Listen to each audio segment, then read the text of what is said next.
Hello, everybody, and welcome to tonight's episode of Tales of Escuria, episode 15.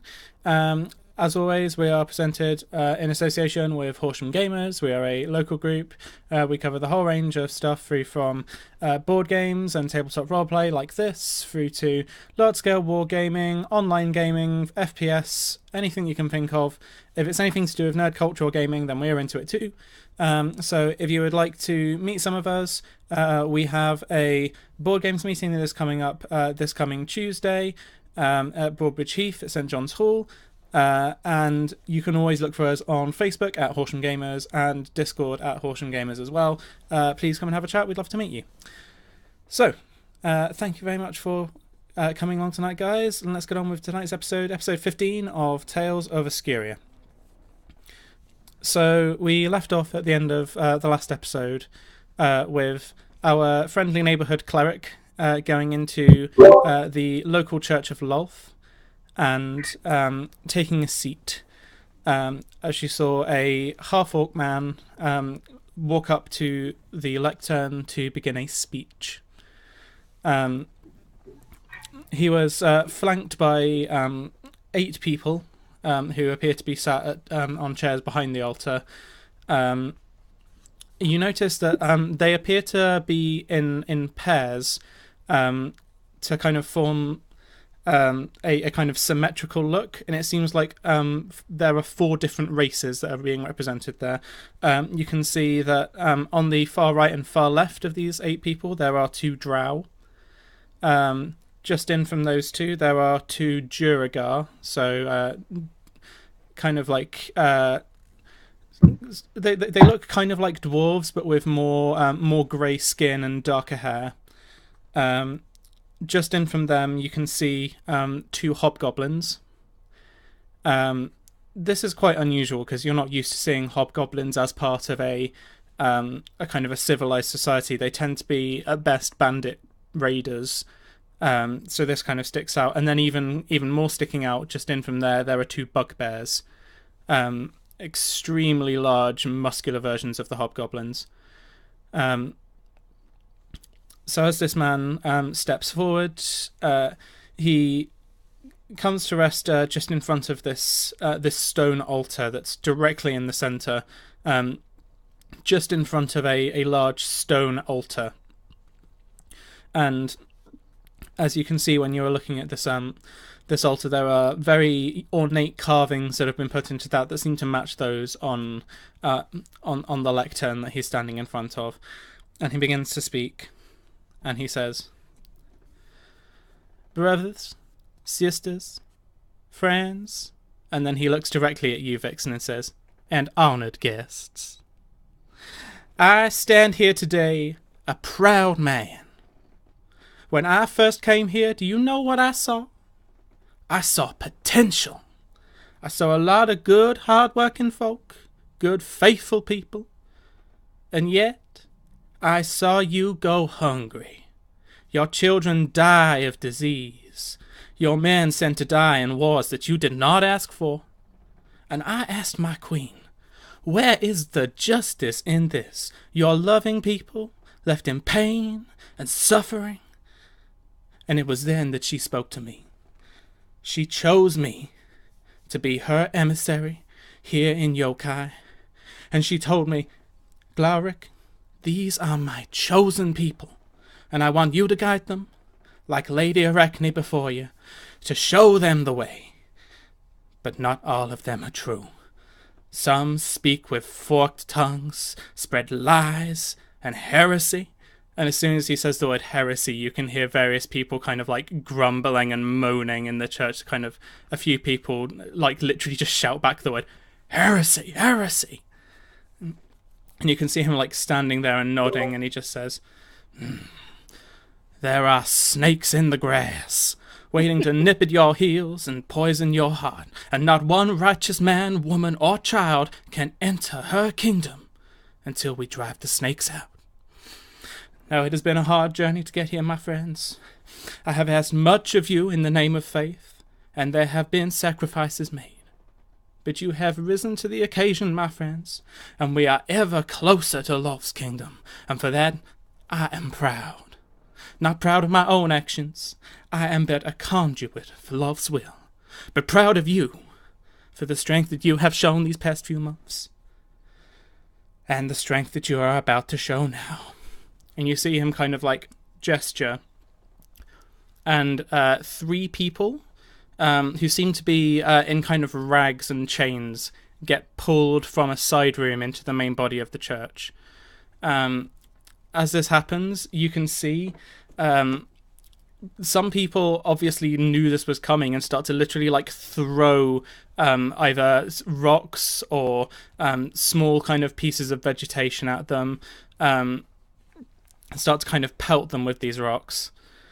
And you can see them kind of like trying to dodge out of the way, but being kind of like dragged forward. The 8 people that you saw before, who are sitting behind the altar, have now gotten out of their seats and have formed a kind of arc around the back of the altar. And Glowric steps back from the lectern and he just says, "Now, children, it is not the time to be casting these stones against them. They know what they have done. They know that they have sinned, that they have lied, that they have been untrue. Now is the time to do what is right and to end their miserable lives." And you can see him draw. He has like a small dagger that he has at the side, kind of underneath these plain robes that he's wearing, and he raises it up, and he just says, "May Lolth bless me in what I am about to do." And he advances towards them with his dagger drawn. I get up. Okay. What is it these people have done? You can see Glowric. There's a brief moment when he pauses. There's almost. Tell you what, give me an insight check. Okay.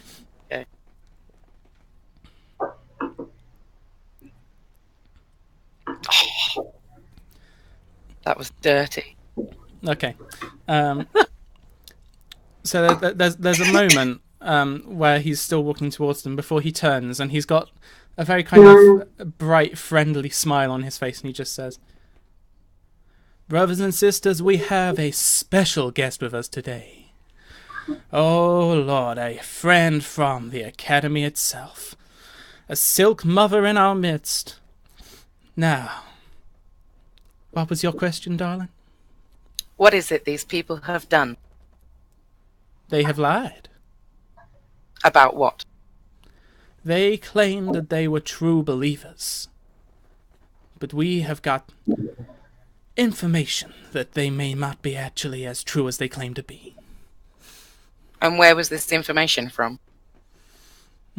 Some of it was brought forward by concerned members of the congregation. And the rest, well, Love speaks to me in here and in here. And she tells me. Oh, she does? Mm-hmm. And what did she tell you? She told me that these in front of us here are not fit to enter her kingdom. And those who are not fit to enter her kingdom are not fit to live. It's not entirely true.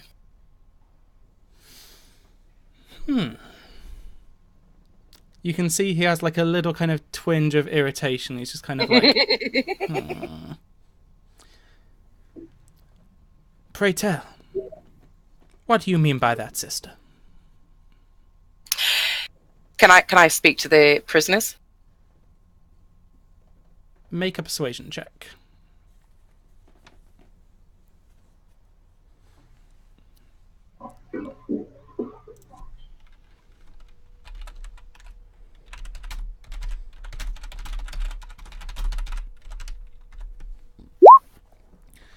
Okay. You can see he's still kind of got the dagger kind of raised, and then he just, after like this brief like moment of tension where you can see everyone in the room is kind of like looking back and forth between the two of you, you can see him just kind of like put the dagger away and just goes, by all means. Before you put your dagger away, pass it to me. I'll judge them.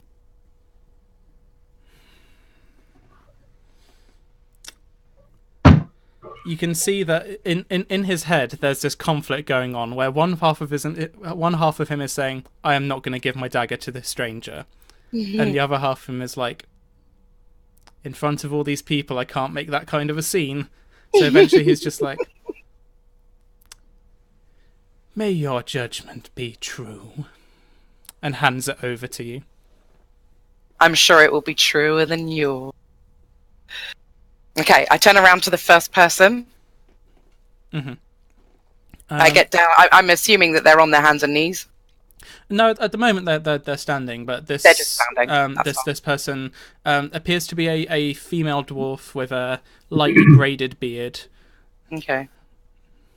So I ask her if she if she what she did wrong, like what put you in this situation? Honestly, I don't have any idea. I was going to work this morning, and then these lot just grabbed me and I don't want to die.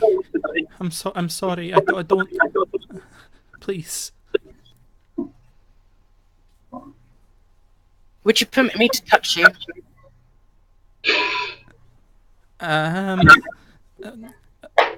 Okay. Okay, I put a hand on her forehead and I pray to Lolth. Okay. So, in this moment, you find yourself back in the presence of the Spider Queen. But also this time, you can see this female dwarf is here with you. In this space, and the female dwarf seems very taken aback and just kind of immediately like, huh, and kind of like falls over backwards and is lying on the floor as these spiders kind of skitter around her.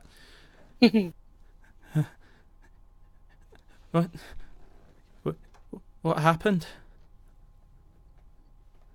We're conversing with our Night Mother herself. Oh. At this point, Lolth kind of steps forward, and she walks up to you specifically and says,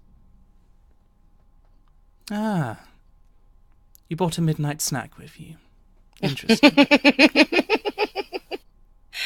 Well, I was going to have you judge her. Apparently, she's done wrong. She's being held accountable in the church for lying. I'm not too sure as to whether I believe it, but I thought I'd bring this judgment straight to you personally. Very good. She looks down at this dwarf and says, "Now, the way that I see it, you have two options around about now. Now, see, I know for a fact that you're not one of mine. I have never seen you before. But it's not very often that a mere mortal such as yourself gets to have some one-on-one time with a true deity, so how about this? Either you go back to where you came from and I leave you to your fate, or we can have a bit of a longer discussion at a later date. Sound fair?" And you can see this dwarf kind of staring up at Lolth and just saying, "Yeah, that sounds pretty good. Thank you, Night Queen Spider Lady. Yes." And you can see Lolth just smiles a very sickly smile at her and just says, "Run along now." And she just immediately disappears, and you are still, you're still there with Lolth. And she says, I hope you're not expecting me to do this for any old person you come along, Vixen. Well, there were two more, but I think having shook up the first one, she'll have a lot to say to the other two in her situation. Yes, I think she will be a worthy messenger, if nothing else. Would you do me a small favour? That depends very much on the favour. Would you grant me some special ability to use just once to break their chains?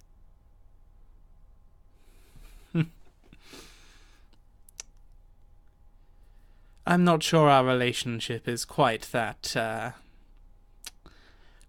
strong yet. Well, having just spoken to this lady, I feel that I could give her a hand in causing a little bit of a ruckus and commotion. I'm interested to see how it may play out. Should I give her the dagger that was intended to kill her? Make a persuasion check.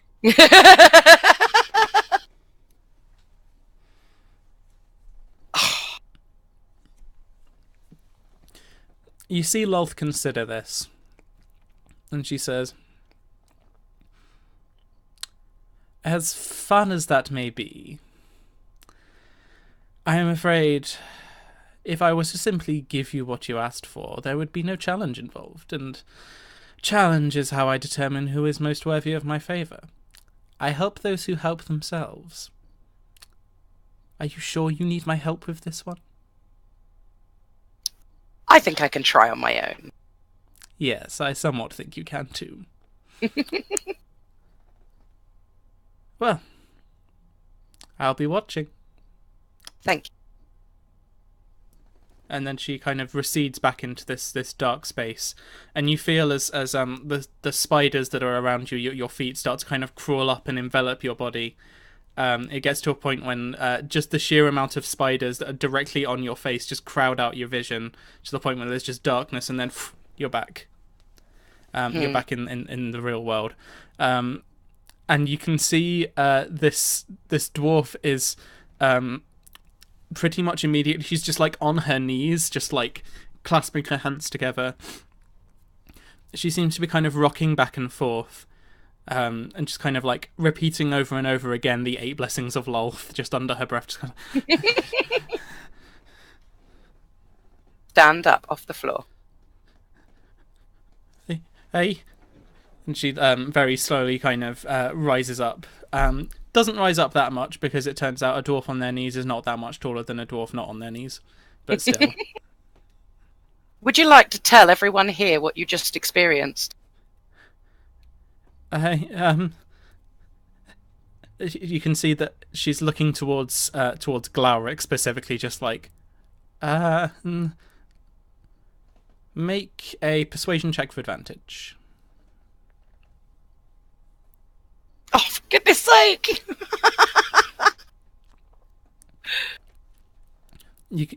She looks as though she's just kind of slightly too scared to really make sense of anything. She tries to say like something, but it just kind of comes out as like word salad of just like I put my hand on her shoulder to steady her nerves, and I take my mask off,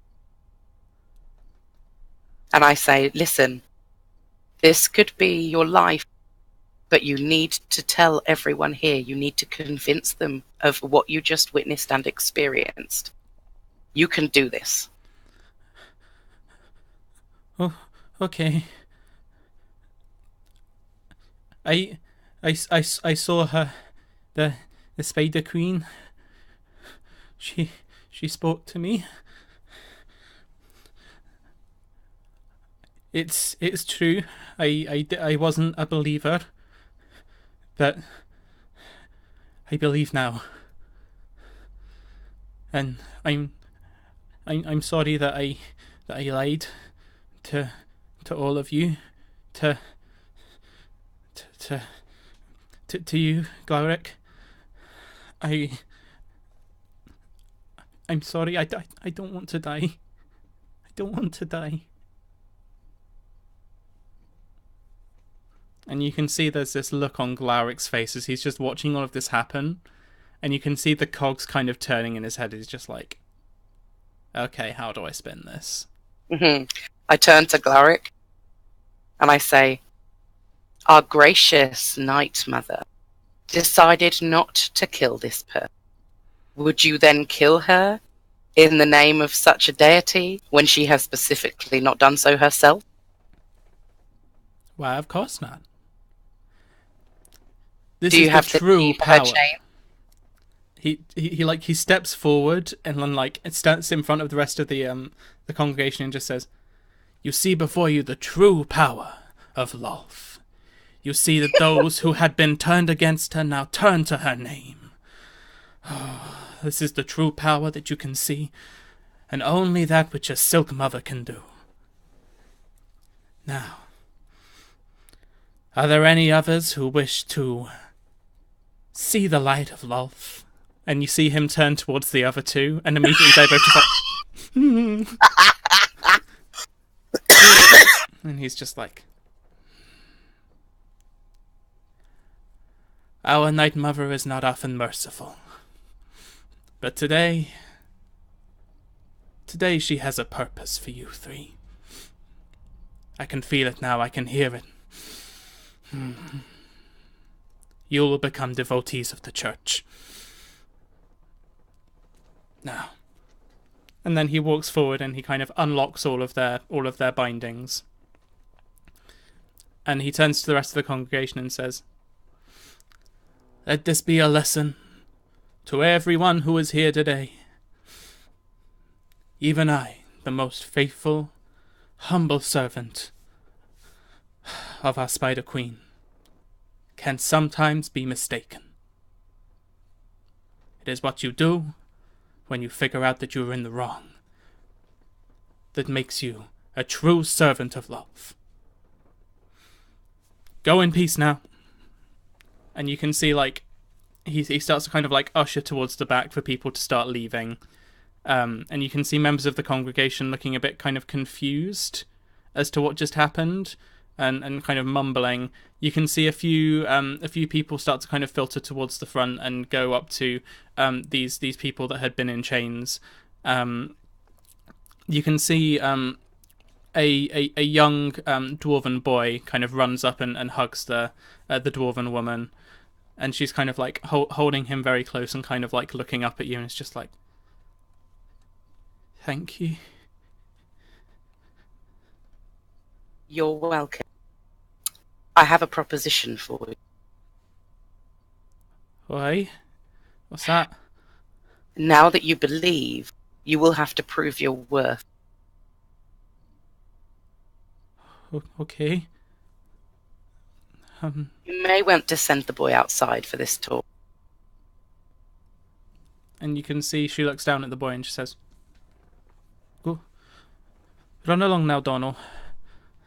I'll see you later." And you can see he kind of looks up at her and it just kind of is looking around, and she's just like, Go on. And he kind of turns around and kind of runs off down the aisle. And by the time he gets to kind of the exit, pretty much everyone has filtered out of the church at this point, apart from you, the prisoners, Glowric, and his 8 servants. Okay. I very slowly hand her the dagger that was intended to kill her. Mm-hmm. I put it in her hands, and I lean in close. Use this on the people that caught you. You can see her kind of turn around, and she's trying as best she can to kind of hide this. Make a stealth check. Oh, no, this is going to be bad.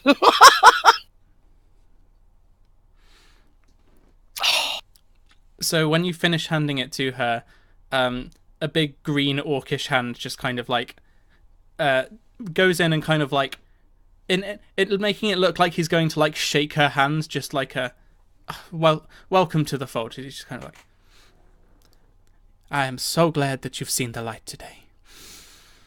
Thank you very much. I am sorry about what almost happened to you, but you understand now you've seen the Spider Queen yourself that she's not necessarily the most forgiving type. And you can see that he kind of shoots a glare over at you when he says the forgiving type. Mm-hmm. And then he pulls away and you can see that he's now got the dagger in his hand and puts it back in his belt and just says, well,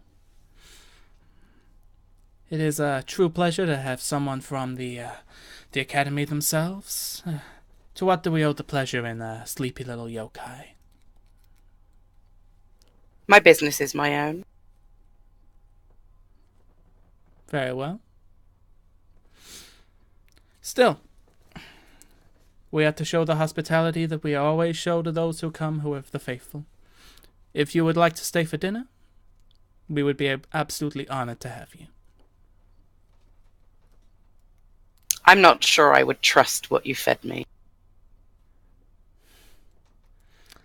You can see he kind of at this point he gestures to kind of like have everyone else leave the room, and you can see immediately like the 8 servants kind of like bow down and then filter off into a side room. You can see that the prisoners, all except the dwarven woman, kind of like immediately leave and go with them, and the dwarven woman seems kind of like a bit confused, and then slowly kind of turns around and heads off behind them. And he gestures down towards one of the benches and says, "Would you sit a while?"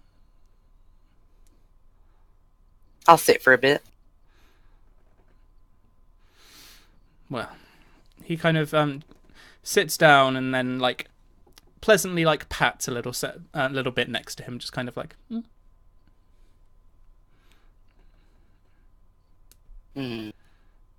I sit down next to him. Not too close, though. At this point, you can see, like he starts to kind of whisper to you and says, "Okay, now this is how this is gonna go. You can obviously tell that I'm not a true believer myself. You've seen right through me. You know, you've got a keen mind, but these rubes, easy to convince. But a grifter knows a grifter when they see one.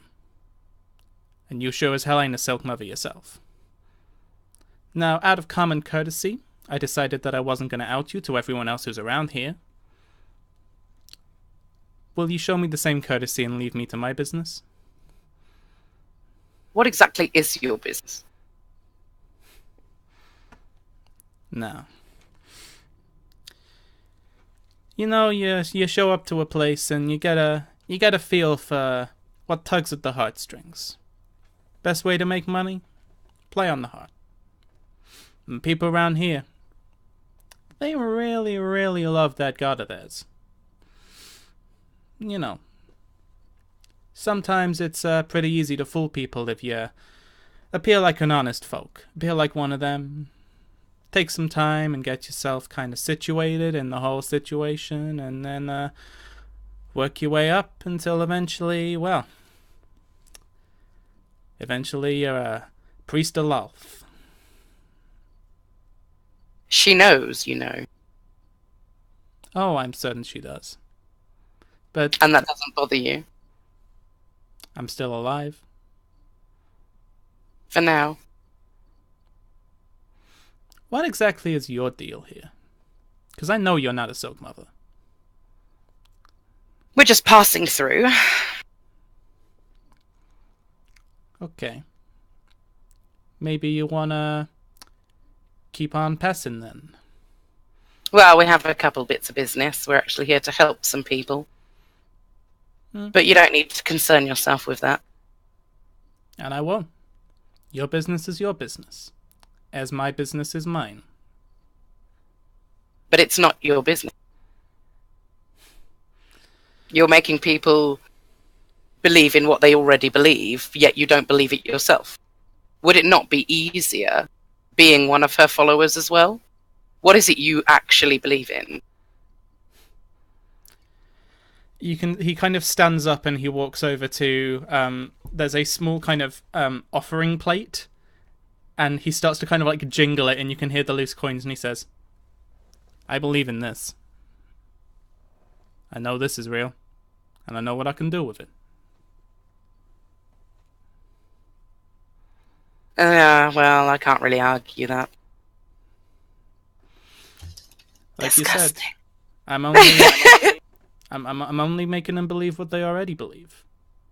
If it wasn't me, someone else would be getting all this money. How are you finding out that there are people that are lying and not following? Here's the thing. People around here, when I first got here, they were private people. You know.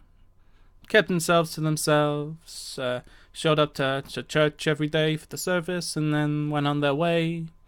Nothing much said about it.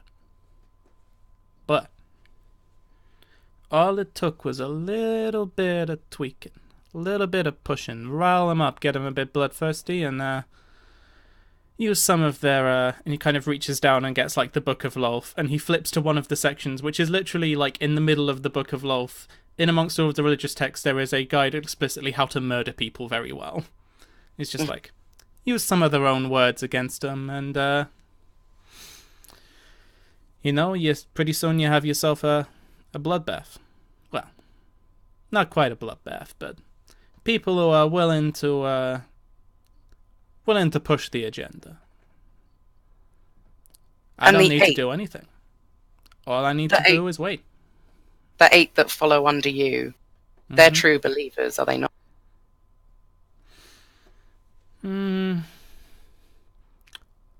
Some of them.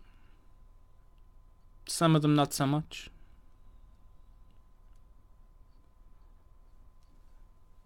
All I can tell you is I didn't come to town with 8.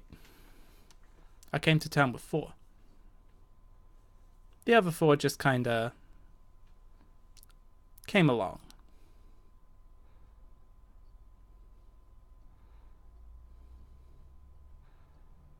Can I meet with them? Make a persuasion check. Come on, roll 20. Oh, for goodness sake.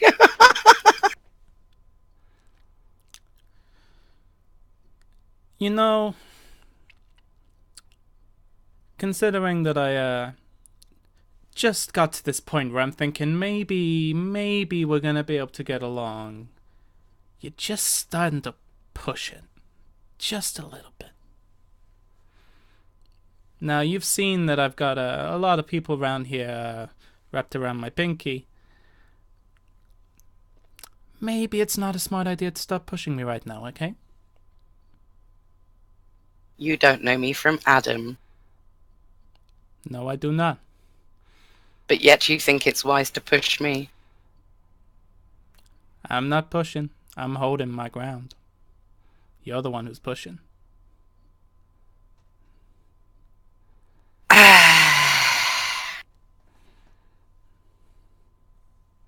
I will be back. I'm sure you will. And that'll be an interesting day. It'll be a day. Blessings to you. And you. I get up and I walk out. Okay. So we cut from there to back in the Salt Lord's Rest. We have Emanora and Elland. The two of you are being led down a series of stairs down into what you assume is now probably part of the basement of this building. And you can see that there's a fairly extensive library once you get down here. Very, very tall bookshelves, rows upon rows of them, including some bits that are running through kind of the centre of the room. It's not just lining like the outside.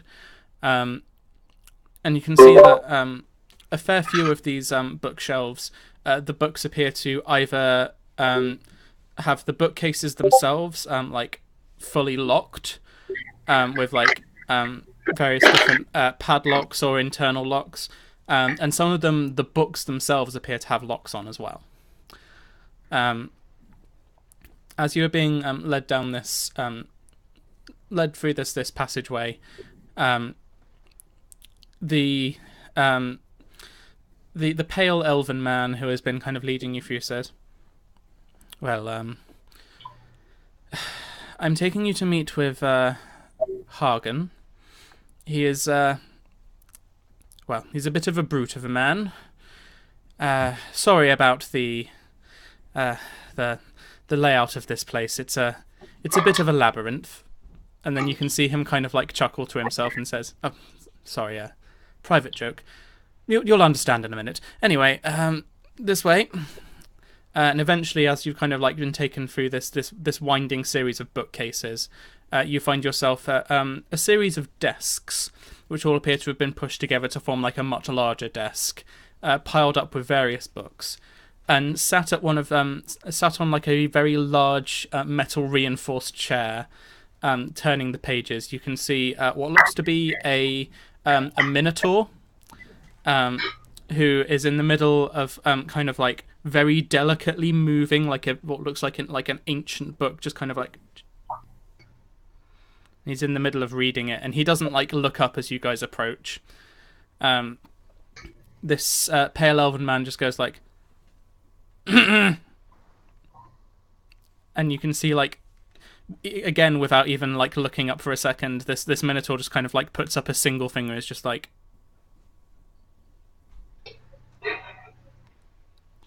go on.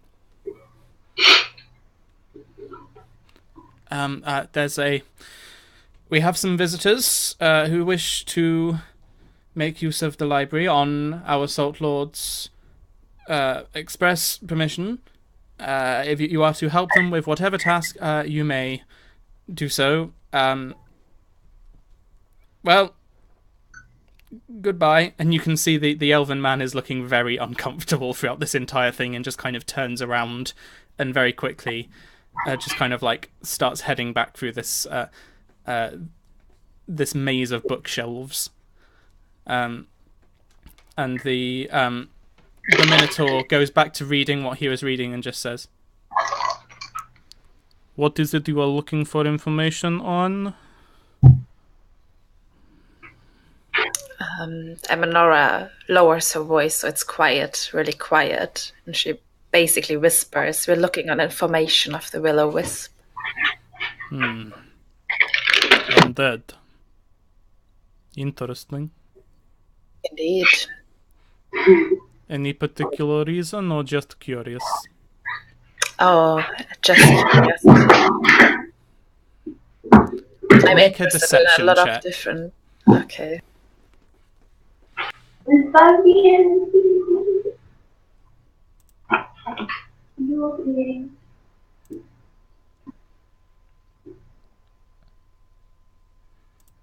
Okay. You can see he immediately just looks up at you and is just like,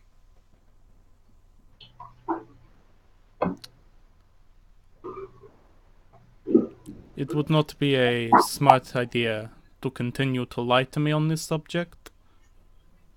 Why specifically are you looking into the Will-O-Wisps?"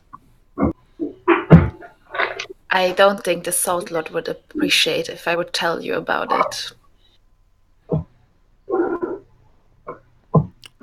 I'm just trying to keep my head on my shoulders. I understand, but trust me. Anything that goes in here doesn't come out again. Do I feel like he is actually a trustworthy person, or will he, like, run to the Salt Lord and tell him what I've told him? Make an insight check.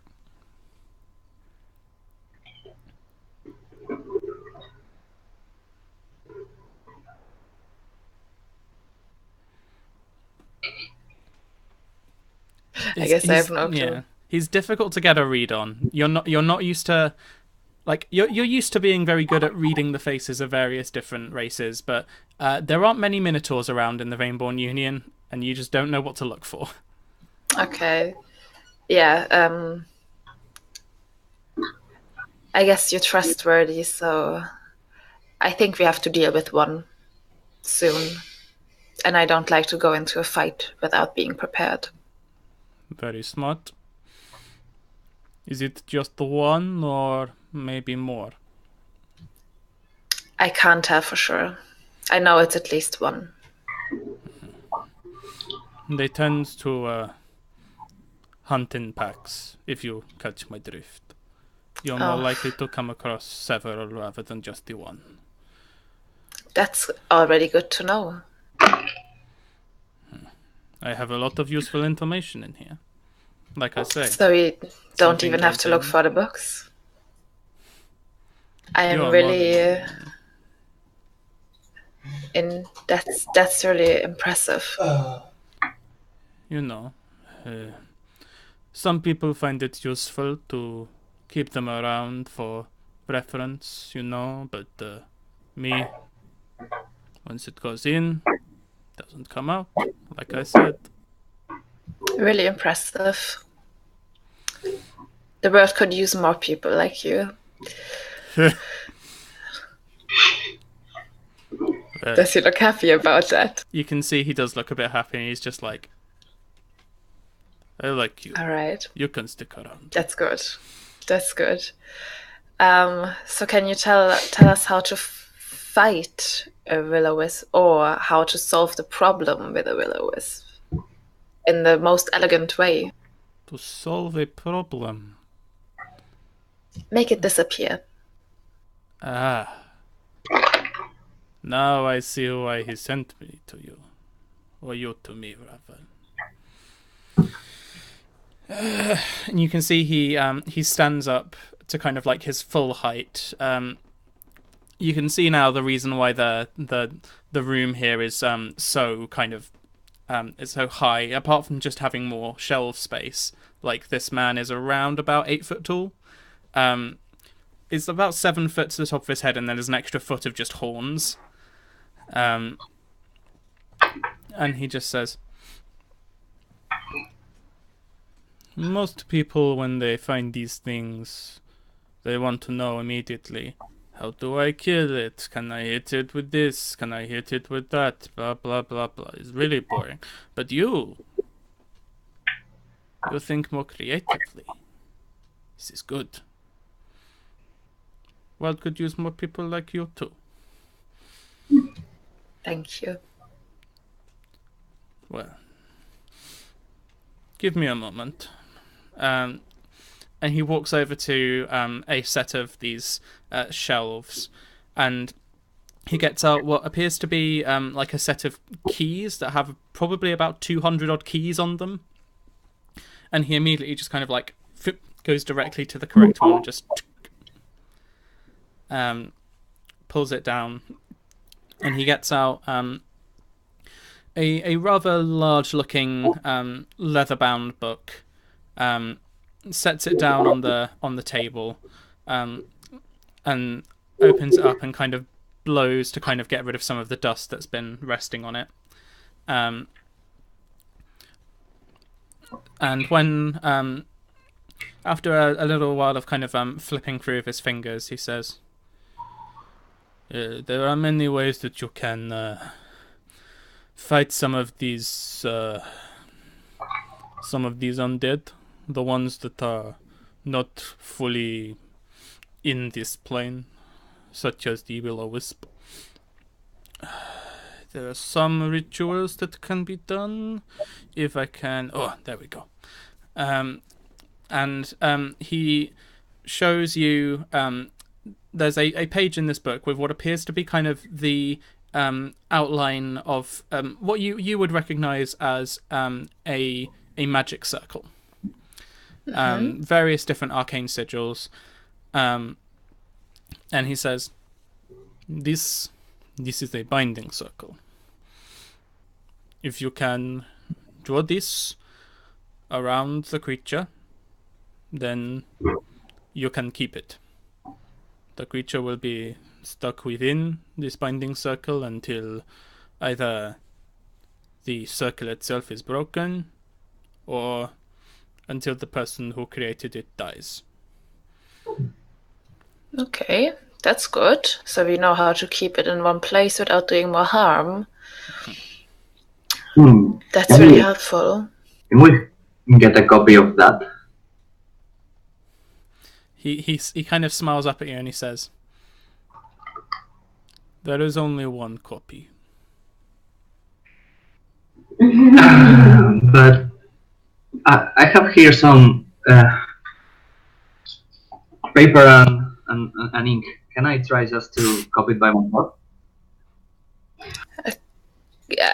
I have a question. Can she memorize it since she's used to study a lot and she's good in memorizing stuff? Can she write it in her wizard book? Or can she memorize the pattern without writing it down? Make an Arcana check.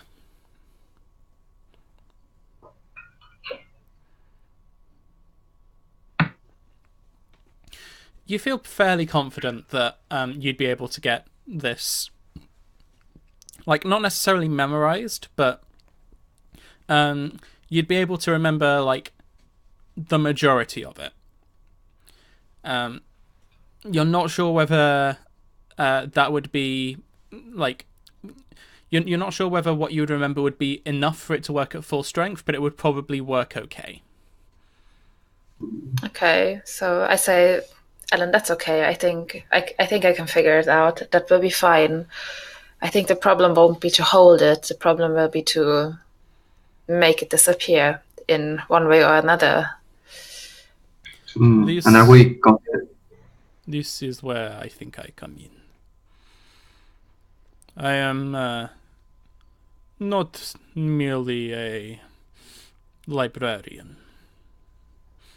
And you can see he reaches down underneath the chair that he had previously been sat on, and he pulls out what looks to be a human skull, and carved into it at various different points there are arcane sigils. And he says, Do we have any reference of people working with that? Make a Arcana or Religion check. Should I do it as well? Yeah, if you'd like. Go ahead. I'm worse with that.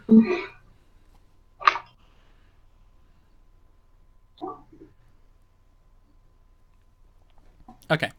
Eminora, you're immediately like, this isn't well, it is a skull, but it's this is a spellcasting focus.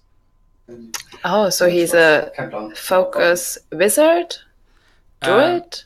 You can tell that Cleric? he is most likely a cleric or a druid. Okay. Is there like a question? Like, how do you ask someone if he's a druid or a cleric? I mean, just say, are you a druid or a cleric as a question. Yeah. Yeah, I ask him, are you a cleric or a druid? Just curiosity. I am a cleric of a certain type.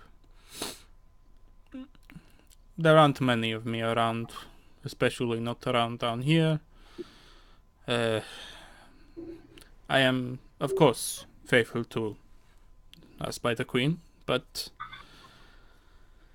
the gifts that she bestows upon me are rare. I'm even more impressed. Is she telling the truth about the Spider Queen? Make an insight check. She's evil. He is not telling the truth. So, did you say that you were like some kind of rare cleric? What does it make you so special?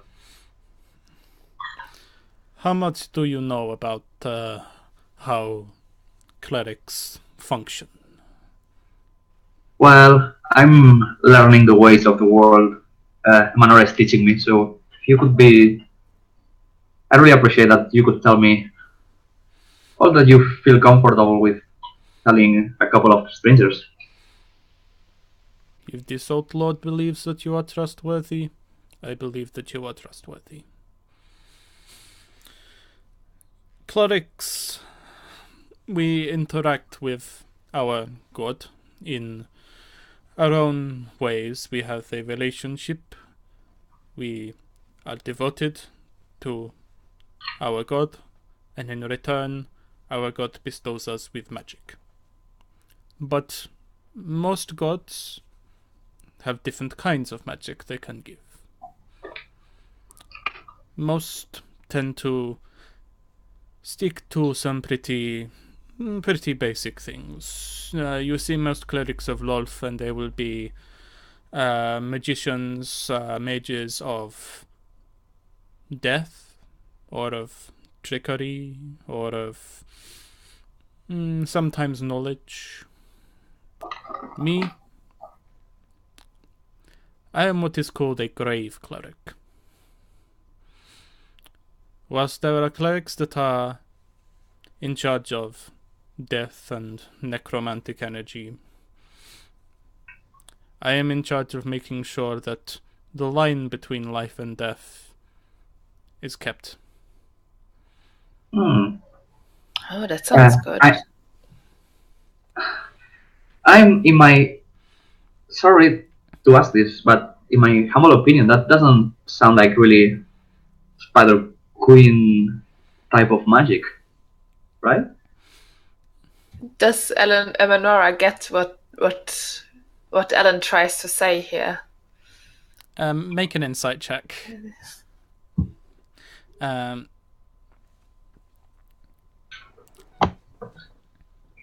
You get the sense that Ellen seems to have seen something.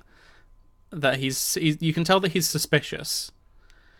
But you're not entirely sure exactly what he's trying to do. She just says, "You can be honest with us. We are from the Rainburn Union. We don't judge based on your beliefs." He make a persuasion check.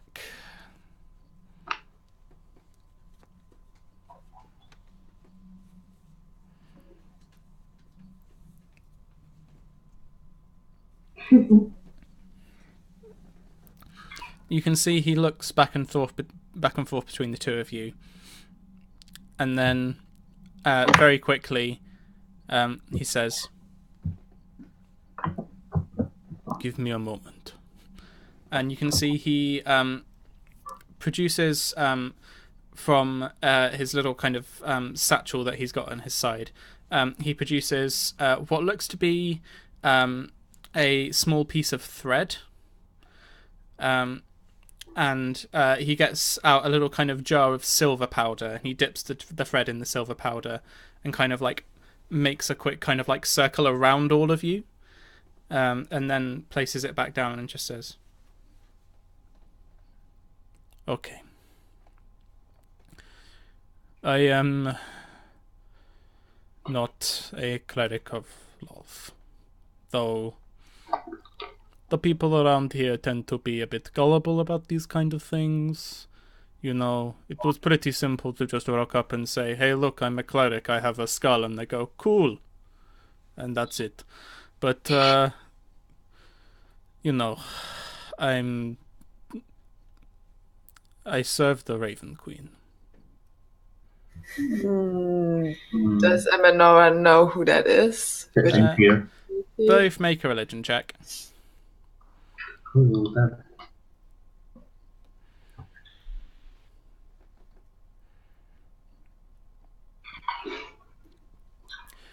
Okay, Eleonora, you've heard of the Raven Queen, but like you don't. I know it's a god. Much. Yeah. Okay. You know it's a god, and you know that there are some people in the Vaneborn who worship them, but you don't really know what their deal is. Elland, this all starts to make a bit more sense to you now. What he said about a grave cleric and guarding the line between kind of life and death, makes a lot more sense with the Raven Queen, because that's basically the whole deal of the Raven Queen. Is things that should be dead, and things that should be alive, and there is no between. Okay. Sounds really good. Yeah. So, Emanora will take the chance since they already like each other, and she likes his professionality. I know it's hard to live here, and I could make you an offer if you would like to move to the Raven Union and just live there free as a raven. I could offer you my help. I can give you papers you need to get in, and I think every country should seek people as intelligent and special as you. Whilst what you say is all very nice, and I personally appreciate the flattery, I have a pretty good deal going here. You know, I could offer you to work with my family. They're quite a big deal. Oh, yeah. In Underhell. They run a business for generations that's based on magic. You could work for them and build your own little business with their help and influence. I had always thought that maybe I could... You can think about it. I can give you this offer. Perhaps. We are getting ahead of ourselves. You'll have to deal with some wisps. That won't be a big deal. Hopefully. Hopefully. I'm beginning to like you. Don't get cocky.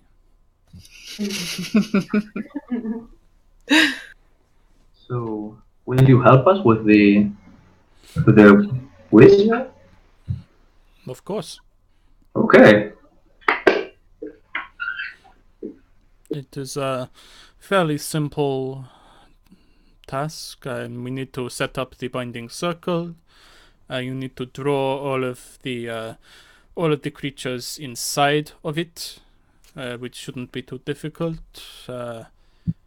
Just act as a bit of bait, and once they're all inside, I can, and you can see he kind of like, he cracks like his knuckles on both hands, kind of like.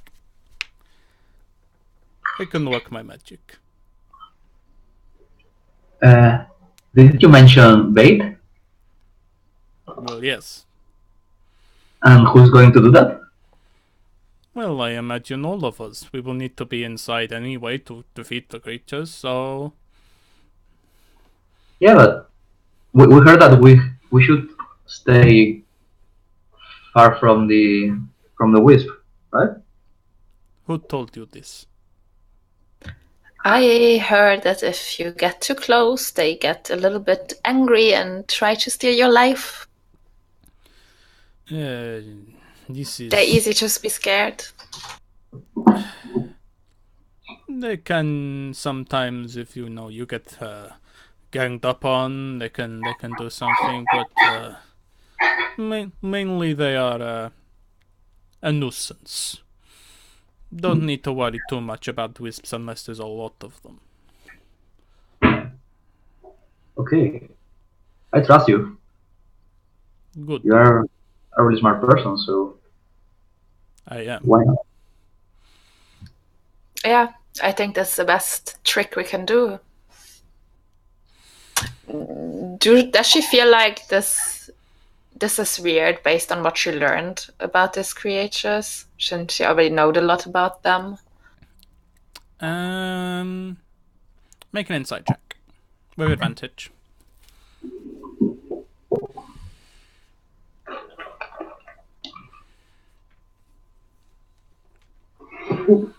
No. Everything that he's told you about them seems to be like on the level, and like if anything, fits in the rows. Yeah. If anything, you're more inclined to trust him than you are to trust like the books. So Oh, okay, good. Yeah, then it's all good for me as well. So we have some friends. They will be able to help us as well. We told them we meet them. I would like to call back my raven. What Okay. fits perfectly into the situation. Okay. Yeah. It's an immediate thing. You can literally just be like, think, oh, I want my raven back now, and your raven will just kind of poof into existence, like on your shoulder. Alessia's just like, what the frick happened? It's the raven. She will kill me. Yeah. When the raven appears on your shoulder, you can see immediately like the minotaur just goes like, "Oh, hey, the little guy," and he's sort of kind of like petting like the beak of the raven. He's just like, "This is good. I know I liked you for good reason." Lovely. I am always happy to make new friends. Well, give me a couple minutes to just finish up, and I'll be right with you. All right. In the meantime, I would like to talk to Elland. Okay. Elland, I heard you earlier in our conversation with the Salt Lord. You want to do good? Is that something? Yeah, that's my plan. I feel like, do you even know what good is? Well, I don't. What do you mean by good? With good, I have the understanding making other people happy and make yourself happy. Yes. Creating an environment and then in that everybody can live his own life in a happy way. After all the conversations we had with Idris, can I tell where is she trying to go? Make an insight check for advantage. This is all sounding quite familiar. Okay. I let you go ahead. Elland, I think I have an offer for you.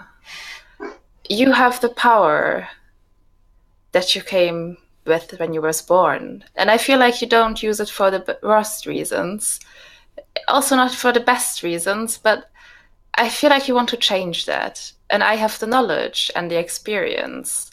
If we work hand in hand, I think we can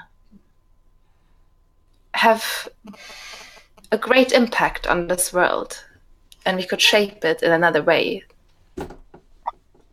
I kind of send my hand like, yes, it makes sense, and like. So you're willing to work with me? Trust me? And I'll be able to trust you, you won't betray me, lie to me, I think that, or do anything that could set me or my homeland into trouble. I know what you're trying to say, and I really appreciate your vision of the world and trying to help people. I mean, in the end, when you're far from home, what do you miss? You miss the people, right? Of course. And I think that your goals are rightful, but not your motivations. What do you think is wrong with my motivations? Well, I'm willing to work for the sake of the people, not for the sake of the gods. Oh, I absolutely agree on that. Okay. The goddess is here to help us to reach our goals. The goddess is not our goal. I get your point, but I don't trust gods. I don't like them. They can play with us. So. That's right. I'm absolutely happy to agree on that. And how do you feel being a piece in this chessboard? You don't have to believe in gods. I don't. That's not my main main goal. I'm here for the people. I want to be able to create a place where everybody can believe whatever they want to. So having the side of somebody who doesn't believe in any gods is interesting and probably helpful. Okay. I just want your trust, and I want you to trust me fully and never ever lie to me. That's all I'm asking for. I mean, yeah, kind of makes sense. But as far as I feel closer to the plans of a higher being, you don't come in, I'm out. But All good. The gods have nothing to do with this. yeah, we can work together. And I think that I can learn a lot of things from you. Sounds perfect. Then Okay. I hope we will have a good working relationship. Yeah, deal. And I give him my hand. Okay, yeah. What do you prefer, hand or brofist? Brofist. Political brofist. Okay. You guys bro fist, and then just like Hagen like skateboards by in the background, just like wow. Okay. Yeah. Hagen walks back up to you, and you can see that he's got like he's got another satchel which is kind of like strapped across his body, and as opposed to previously he was wearing like just kind of like a fairly standard cotton shirt. You can see that he appears to have put on kind of like some like armored pauldrons on his shoulders, and he appears to now be shirtless. And he's just like, I'm ready, let's go. Okay. All right. Aura says our friend is in the pub, so let's go there first. Good. All good adventures start in the tavern. I have a question. For you as a DM, what's the plan now? Going to the tavern? Yeah. Or okay. So we meet up with the other ones. Yeah, because I want a bit of small talk with this guy, but for the sake of the timeline and being like all equal, let's go to the pub. Yeah, you can talk. We will have conversations Yeah, there we as will well, have I it there. guess. We will have to explain the other ones, what happened. Yeah. If you wanted to have a private conversation with him, we can say that you have the opportunity to do that on the way. Okay, yeah. Like, so yeah. You're probably going to bump into What, Tammy? You're probably going to bump into me on the way to the pub. Your mic Okay. is up at the moment, Tammy. Sorry. There you go. Yeah. Okay. So yeah, you guys set off from the Salt Lord's Rest, and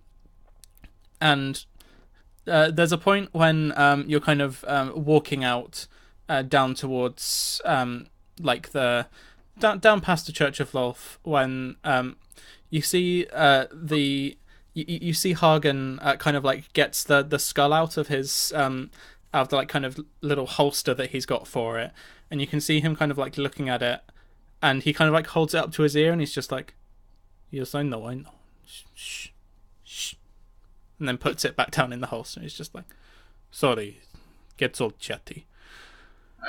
I can understand that, and I pet the raven.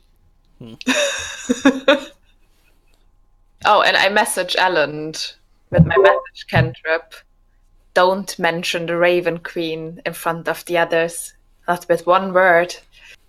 Okay, got it. But do you think that this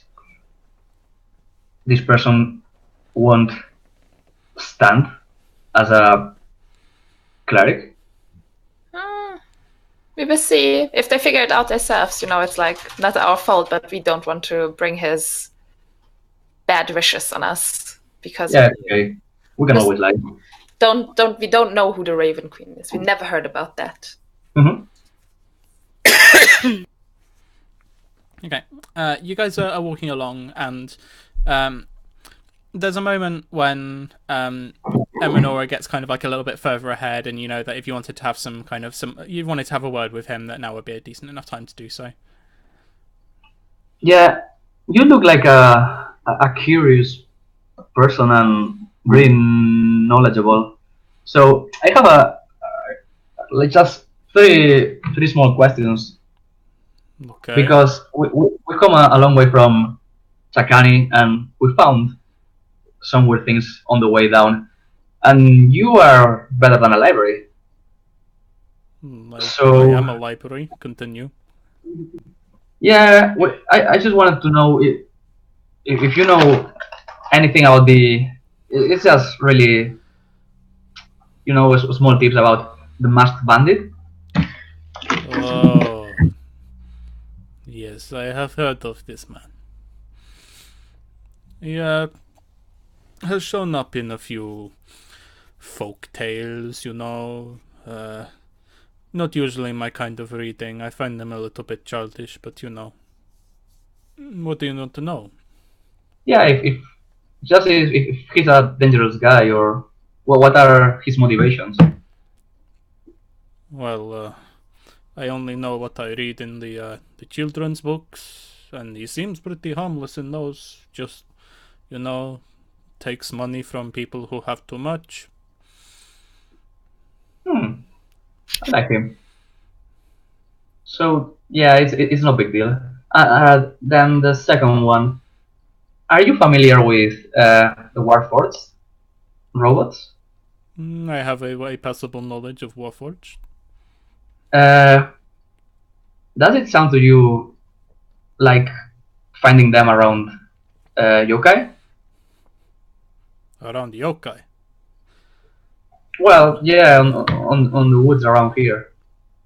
Maybe in the woods, but there's not been much need for any Warforged here for 1,000 years, maybe 1,500. Okay. And what were they used for? For I guess war. that word. They are forged for war. It's kind of in the name. Yeah, makes sense. Yeah, apologize for the silly questions. And the last, but not least, I don't want to be rude to you, but I'm not a man's god. I'm a man for the people, or I'm trying to become one. But we've had a weird encounter with some uh, messenger from the Wild Mother. What's your opinion about her? About the Wild Mother or about this messenger? About the Wild Mother? I see. I don't know much about the Wild Mother. She seems like a decent enough deity. Yeah. There are other better ones, and you can see him give like a tiny glance over towards the Raven, but he says, "But it's fine." And you seem to be interested in the messenger. Yes, I am interested in most things. That is my job. Yeah, I think that's okay. Don't worry too much. It's just trying to find a bit of knowledge to connect the pieces we found down the way. That's okay. Thank you for your help. Anytime. Yeah, and we just catch up with Monroe. You can see like once you're done talking, he like gets the skull out of the holster again, and you can see him kind of like looking into the eyes and just kind of nodding, and just like, yes. Does Eminora know if the skull can actually? Is it like actually something he can communicate with his goddess Make a religion check through it? or an Arcana check, actually.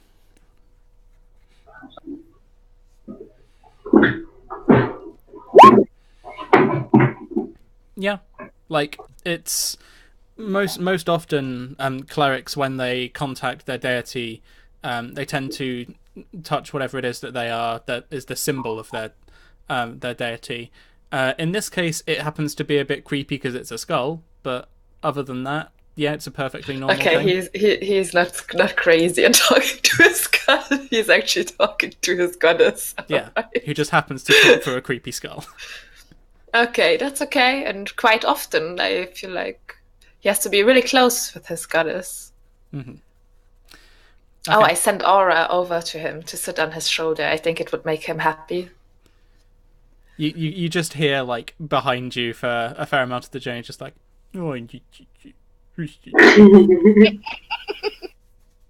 I see he found a new friend. Okay. So you guys, as you're just kind of passing by the Church of Lolth, you see Vixen as she appears to be leaving, and for the sake of not having Alessia hanging around for ages alone, you guys head back to the Sultan's Arcade.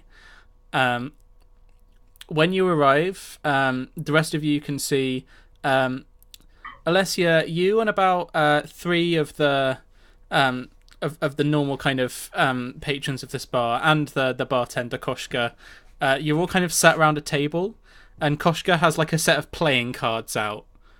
And when you guys walk in, there is like this like stony like silence of all of them like intently like looking at their cards and looking around at each other and just kind of like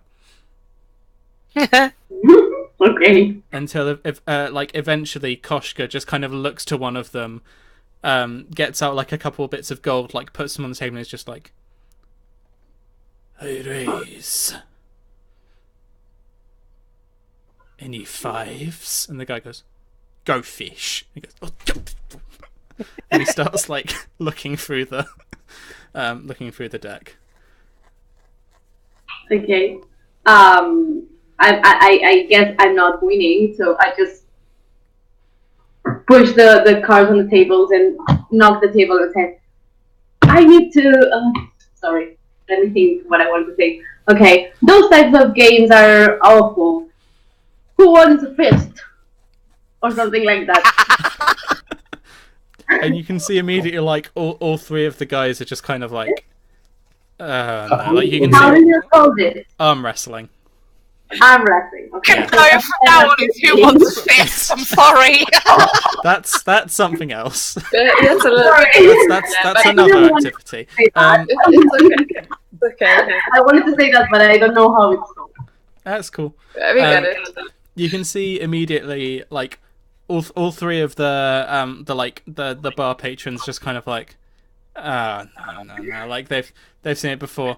Koshka, he strokes the like whiskers that he's got, like his big like koi carp whiskers, and he's just like, "No, you're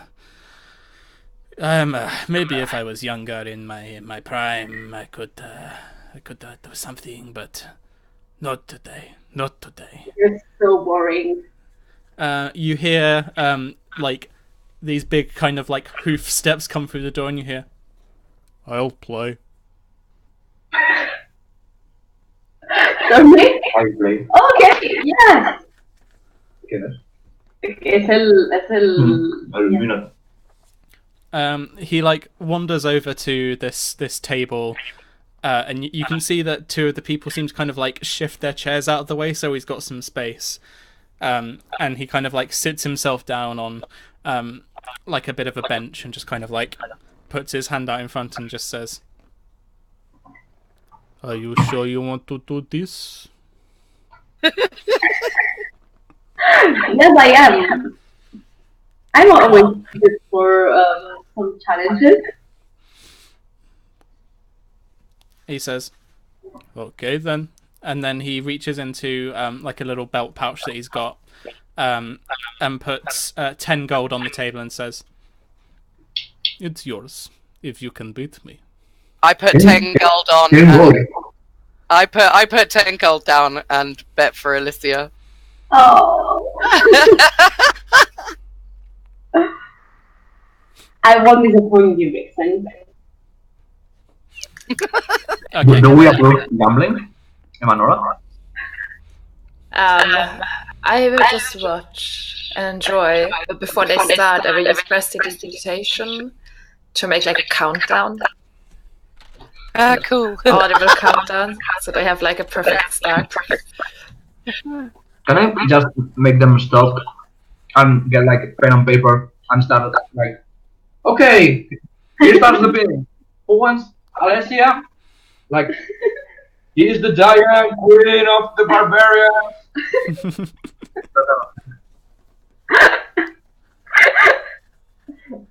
Yeah. Okay. And you, like, after you've like given her like that big intro, he turns around to the rest of them and goes, "I am Hagen. I read books."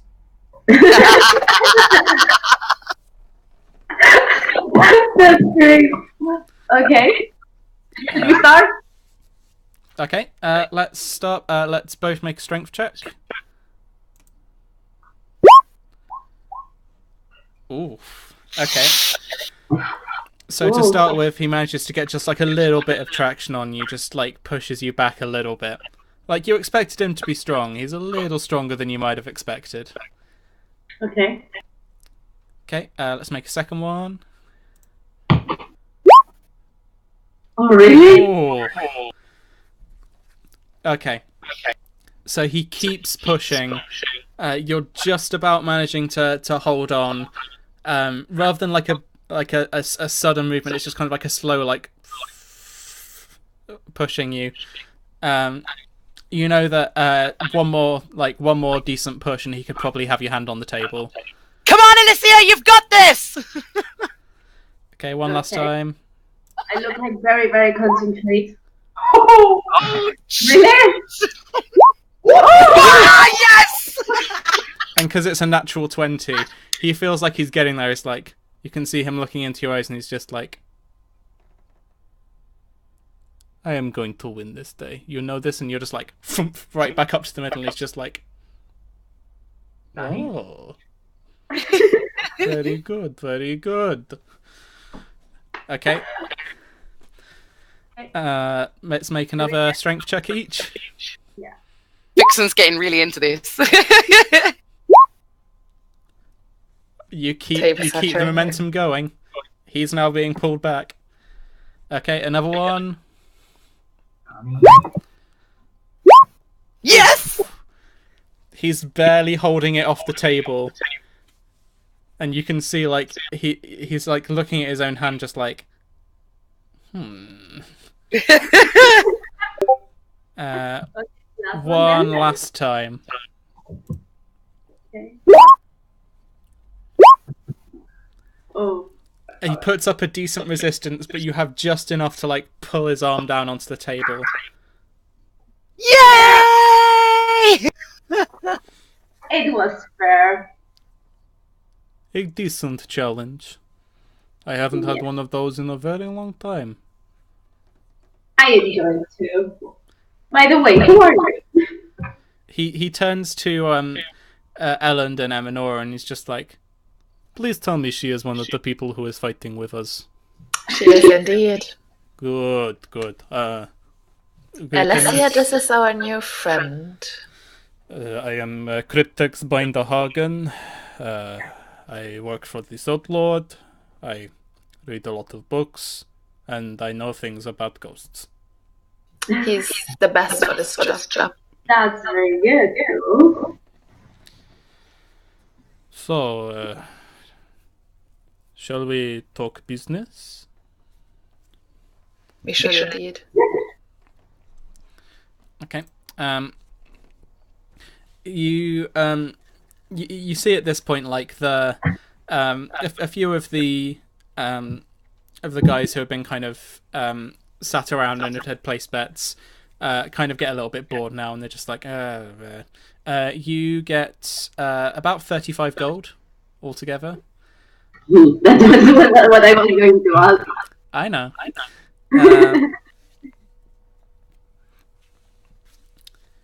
So, Do I get any gold? I mean, It's technically. It's like we should split that. Yeah, Yeah. we should split that. So it's how many each? 16 something. 1625. No, 1675. No, 1650, yeah. So 1650. 17... 17 gold and 1 copper... No, 17 gold and 5 copper each. If it's split evenly. Okay.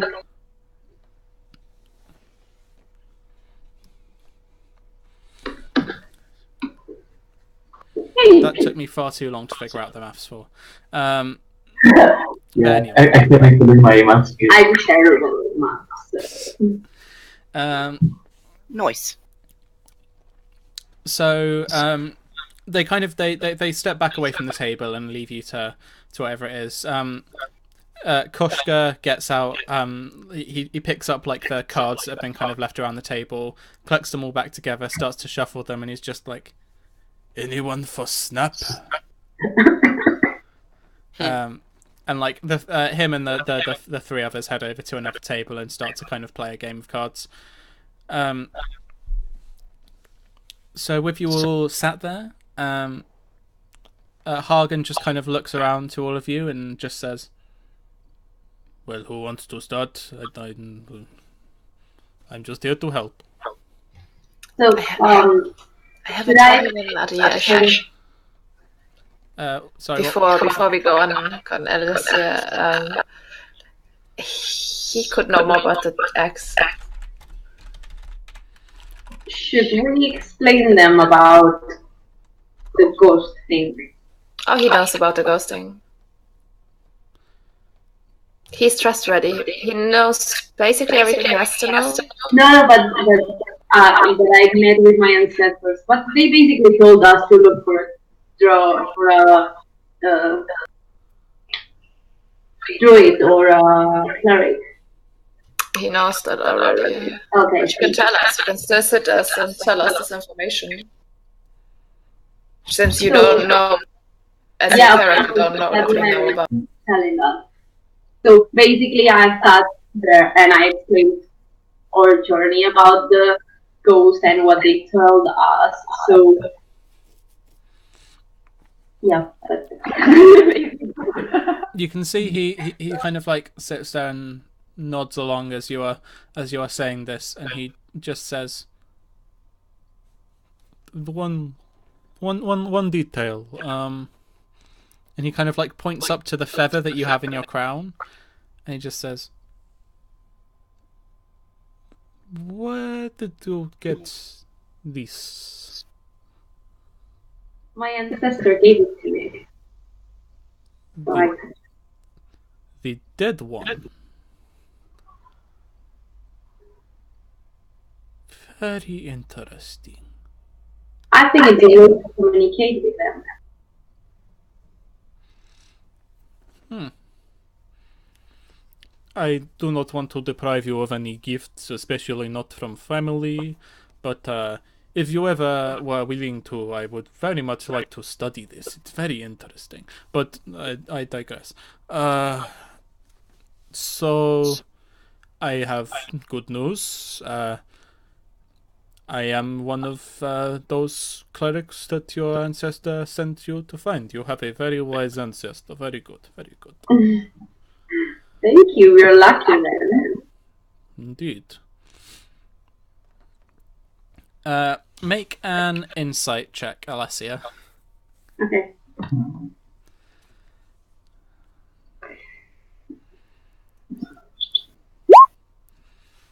Okay.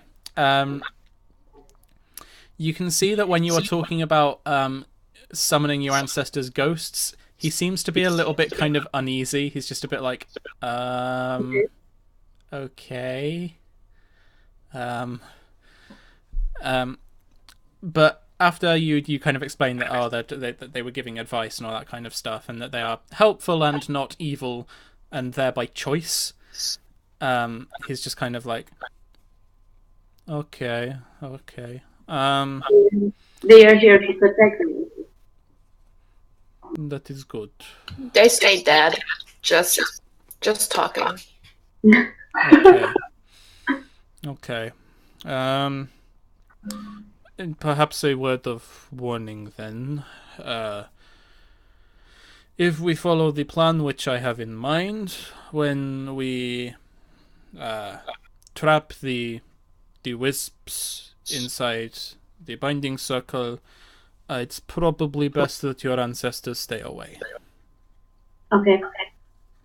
I don't know exactly what might happen. They sound like they are a different kind of spirit, but it is possible that if something were to go wrong, they might end up trapped there themselves, and obviously you would not want that. No, not at all. Good. Well, I used the opportunity to tell him about what we saw with the small girl who told old and her parents. So he has all the information that we have. okay. He kind of nods along as you give him all this information, and he says, "Okay. It is certainly possible for wisps to have this effect, though often it is rare for such a strong magical effect. There are probably multiple wisps involved if they were able to do this. Good to know. Possibly something else as well, though we will not be able to tell right now." Okay, so it's probably not just. All right, so we should keep our eyes open and our guard up. Yes, indeed. Where did you say this whole thing happened? I try to explain him the general direction in the cornfield. Okay. He says, okay, Songbird Fields, yes, would make sense. It's fairly near the forest. Pretty easy for them to get in and out. Okay.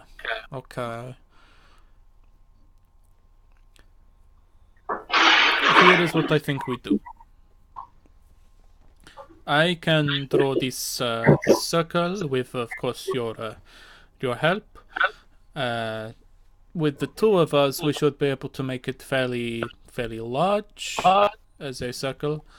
Then we can set it up so that we draw them in, whatever it is that we are fighting, wisps, maybe more. And then, once they're all inside the circle, and he kind of gets out the skull, sets it on the table, and he says, then Yuri can start to help us out a little bit. Fair enough. Sounds like a good plan, I guess. Anybody irritated? Has any questions? I have loads of questions. We can't hear you. No, wait, silence. Why? Not muted.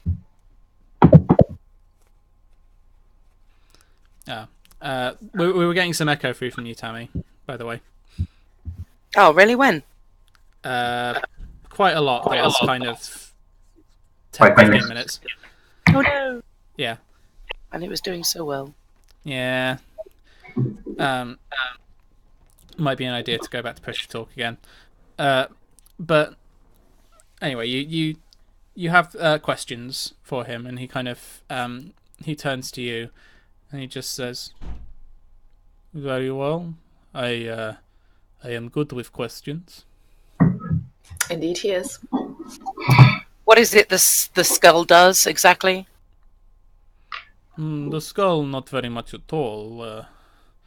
Mainly, I keep it for sentimental reasons. But also, this is how I communicate with my god. And therefore, using this, I can call forth some magic. We're not going to kill the wisps, right? No. If I can set up this magic circle, when they come in, they will be trapped. Then, when they are slain, when you have killed them, they will move into Yuri here. Once they are in Yuri, I can dispel them all. I can banish them back to where they are supposed to be, all will be well. So you have a creepy skull that collects salt. Amongst It's other a things, if beautiful I want skull. to. I'm sorry, I couldn't hear you. What? Amongst other things, if that is what is required. Interesting. Yes. I think. Okay, I'm willing to see this happen. Okay.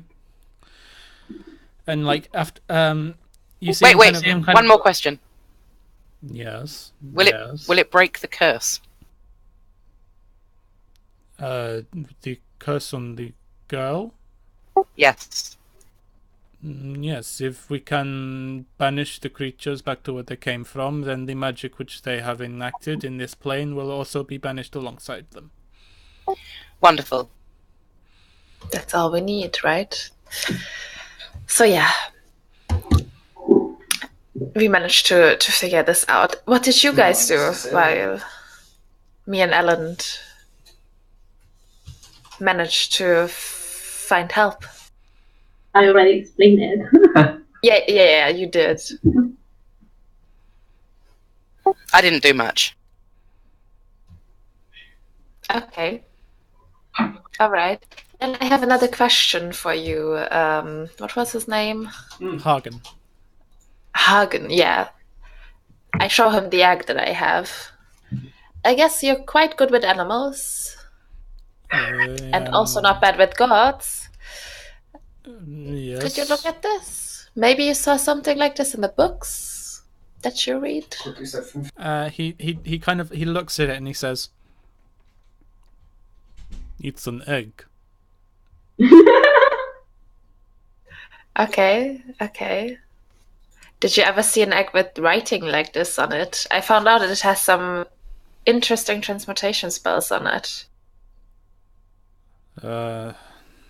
I've not seen eggs with writing on them. Maybe people write on eggs. Maybe that is a hobby around here. I don't know. I don't get out much. Okay.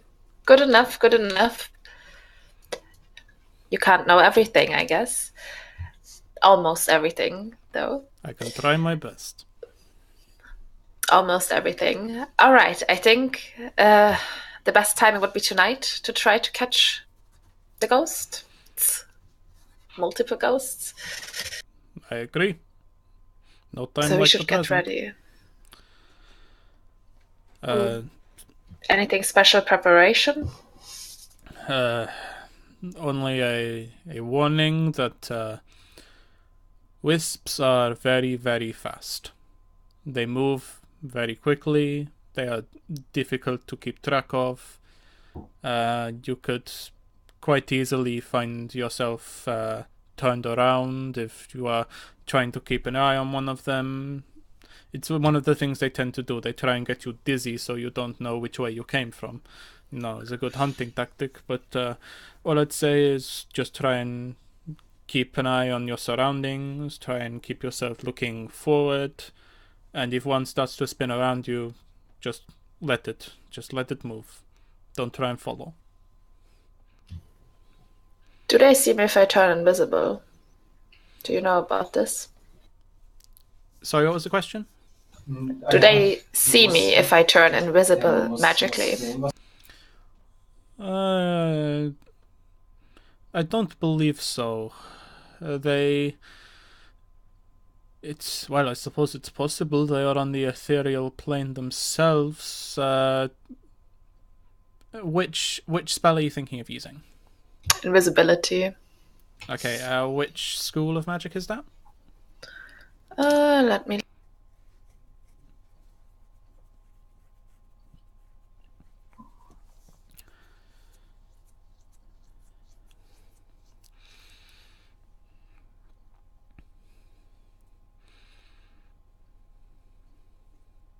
It doesn't load, I guess. Let me look here. That says illusion. Illusion. Okay. Illusory magic should be fine. As long as you aren't actually moving yourself into the ethereal plane, they shouldn't be able to see you.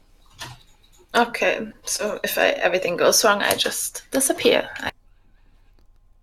I suppose, although I would prefer that did not happen, but okay. I just make sure that I'm ready for everything. Of course. Well, shall we have a drink? Guess we're right here. I can't hear you. I'm going to go and see Roku quickly and let her know what's going on. It might put her mind at rest to know that we've found a solution. Okay. So, while if any of the rest of you would like to go with her, then speak now or forever hold your peace. Do you want me to come with you? I'm going to get into the fire. I'm good. You can enjoy a drink without me. Save me one, though. I'll be back. All right. Okay. So there's a quick 10-15 minute walk over to Roku's. When you get there, she is in the middle of kind of she seems to be in the middle of drying out some herbs over the fire, and there's a kind of heavy smoke and like a particularly strong smell when you enter that kind of gets in your nose a bit. Make a Constitution saving throw.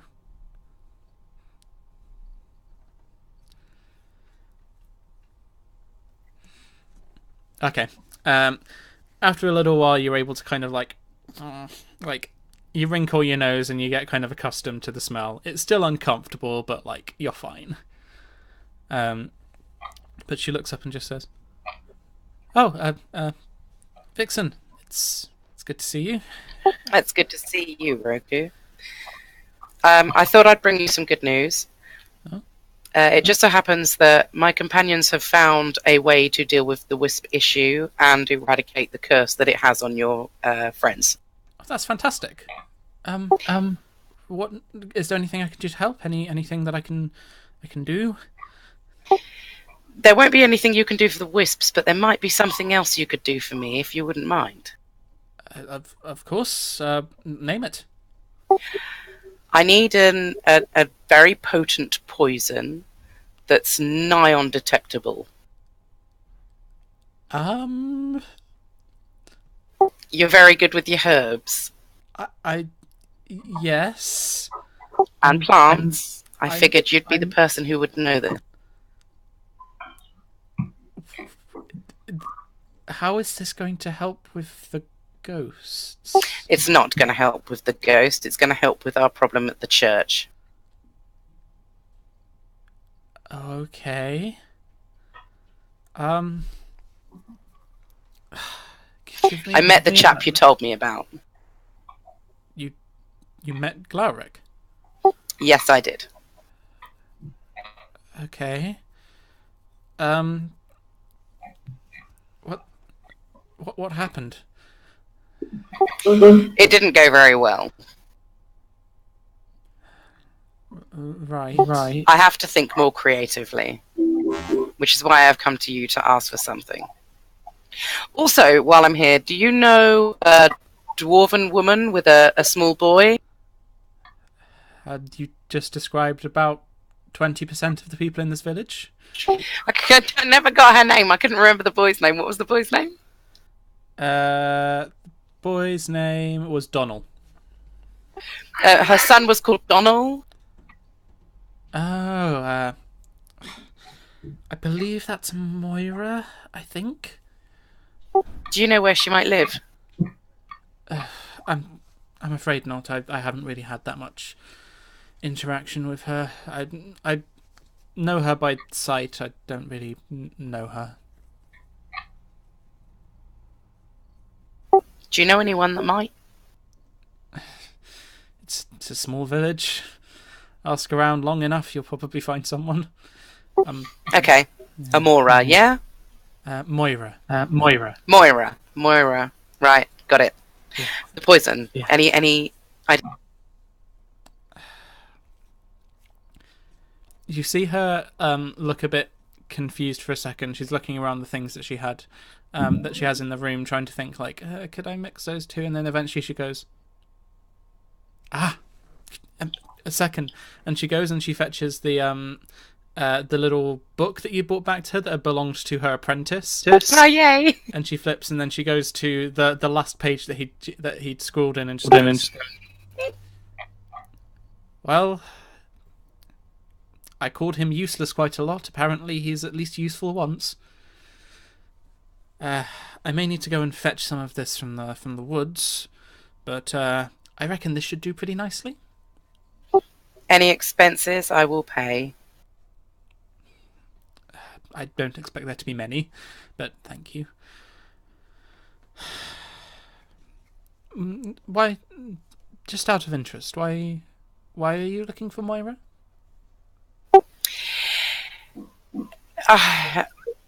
I feel somewhat responsible for her current state of mind. It's a lot to... I see. And she does not see. She is very confused. She's recently become a very devout follower of Lolth.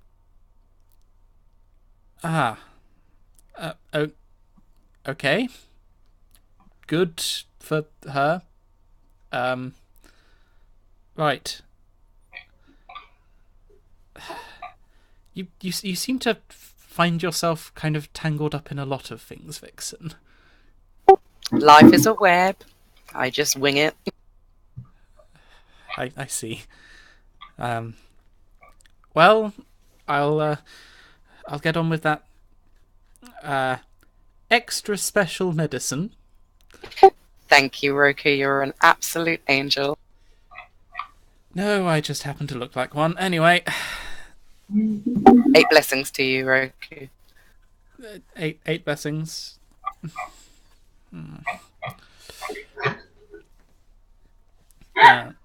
So yeah, she goes back to drying out this herb over the fire. But meanwhile, she seems to be looking through the book that her apprentice had and kind of like looking for some more details on things. Okay, I leave her be and I head back to the pub. Okay. By the time you get back to the pub, it's getting towards it's getting towards the time when people are starting to finish up work and they're heading back to their homes. You can see that quite a lot of the sunlight staffs that have been being used seem to be being kind of like snuffed out to help give kind of the illusion of night, if nothing else. So, what would you guys like to do?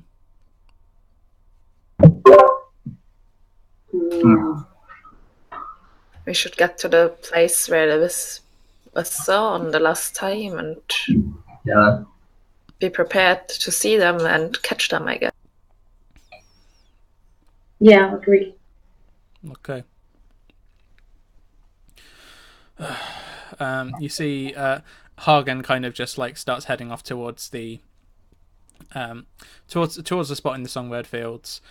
And we're gonna get like there's a quick kind of like montage here of you guys kind of talking to kind of like the local people who are around that kind of little pond area, and explaining to them what's going to happen, and people kind of like heading out of their homes and kind of walking away.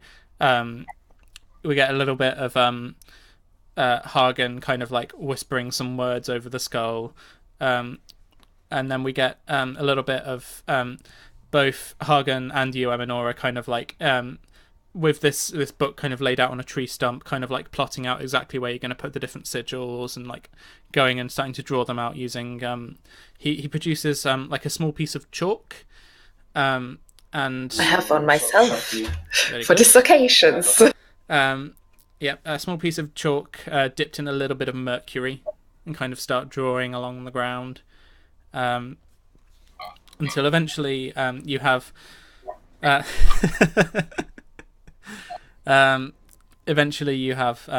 full magic circle there.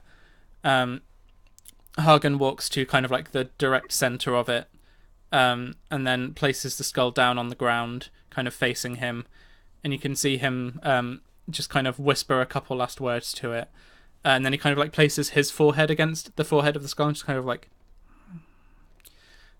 before standing back up again, and he just says, "And now we wait." And that's where we're going to go to break. So stick around with us for a little bit, guys. Going to take a quick 5-10 minute break, and then we'll be back with more Tales of Escuria in just a little bit. See you in a bit, guys.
Hello, everybody, and welcome back to the second half of tonight's episode of Tale of Escuria. So, where we left you guys off, you are waiting in the dark. There's a fair amount of light that's being shed by some small kind of communal fire pits that are normally used for cooking. Yes? I want to send Aura, my raven, to fly around and just have a look around if something weird happens or if he sees something suspicious. Okay. Make a perception check for your raven, please.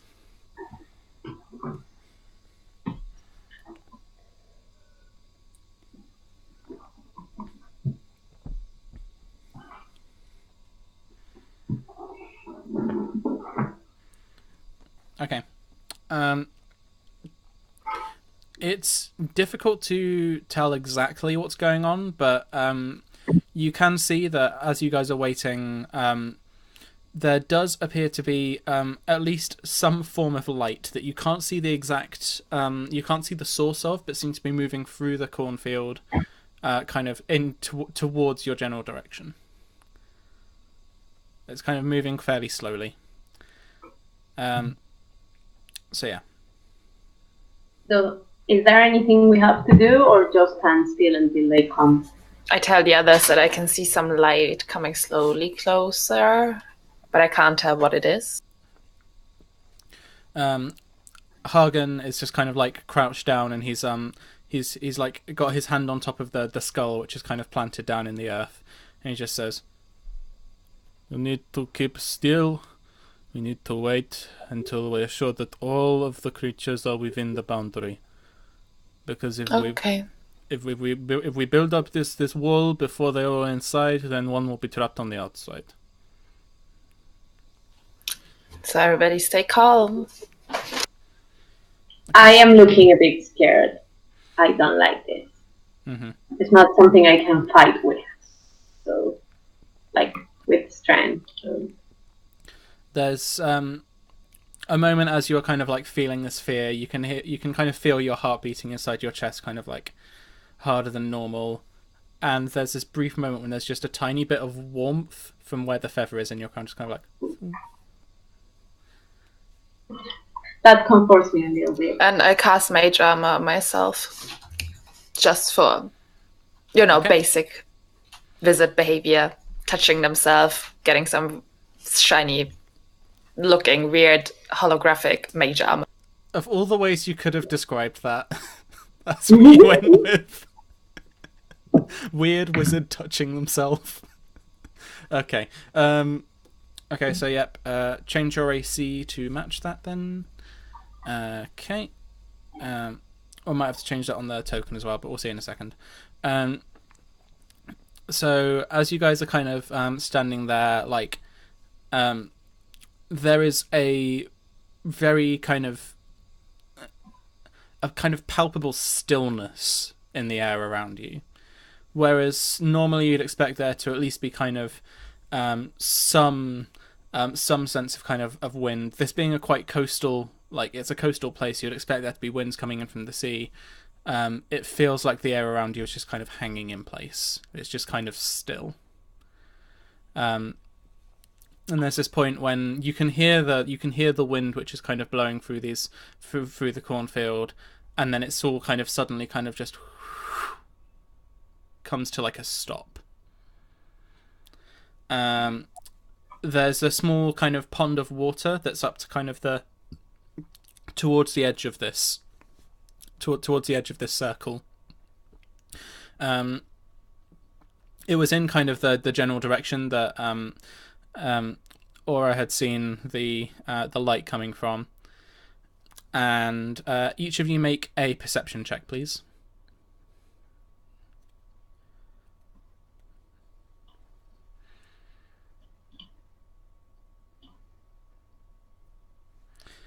Okay. We're all really ready for this. All of you except Vixen. Vixen, you're kind of distracted by this weird stillness around you. It's like it's got your senses on edge, more so than like other people being like, okay, this is weird. For you, you're just like, nope, this is wrong. Everything is wrong right now. It's really kind of getting to you. All the rest of you notice that the just at the edge of this this pool of water, it starts to ice over. It starts to, you feel the cold kind of like encroaching, and the water starts to slowly turn to ice on the surface. And then What is that? What is happening? When you say that, Hagen is just like, hold your ground. Wait. And Menora takes a deep breath and calms herself down. Okay. Eventually, just kind of coming out through over the ice, you can see what seems to be a spectral form. It doesn't seem to be a wisp. You see what appears to be potentially a woman. You can see kind of floating kind of gently, their feet almost touching but not quite touching the floor. This spectral figure starts to kind of float out into the water. Looks to be very beautiful. Seems to have kind of long flowing hair. Seems to be wearing a pretty simple kind of farmer's dress. And you can see, in as much as there is any kind of sense of colour, it's all very pale. You can see that they appear to have slightly red hair, and you can see that their eyes just have like a little tiny hint of green to them, but everything else about them seems to be just like very pale and white, and mostly see-through. This doesn't look like a wisp. Hagen just kind of like looks over in your direction, is just like, I said there might be something more. Just That's probably the more. try not to make eye contact.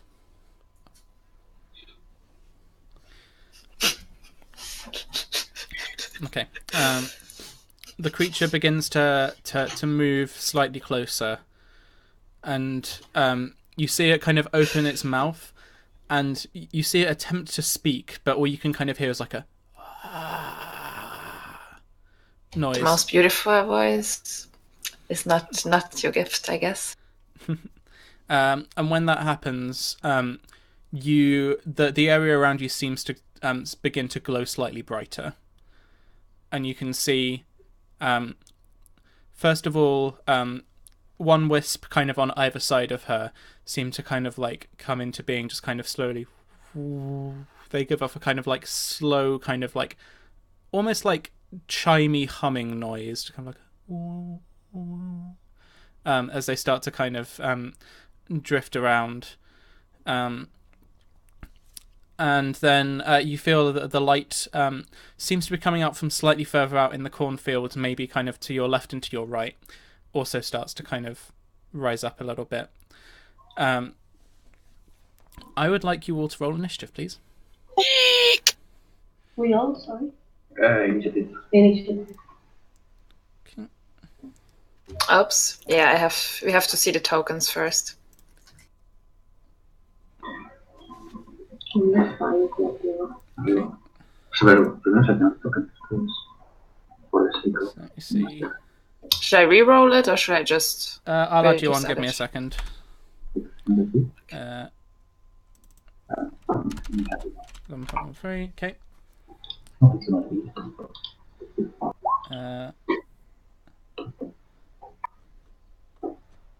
Vixen 7. Let's see 4. And oh, let me quickly roll for Kada as well, and Hagen.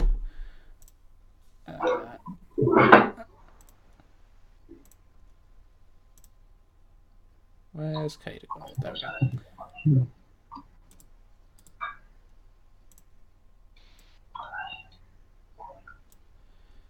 Kada.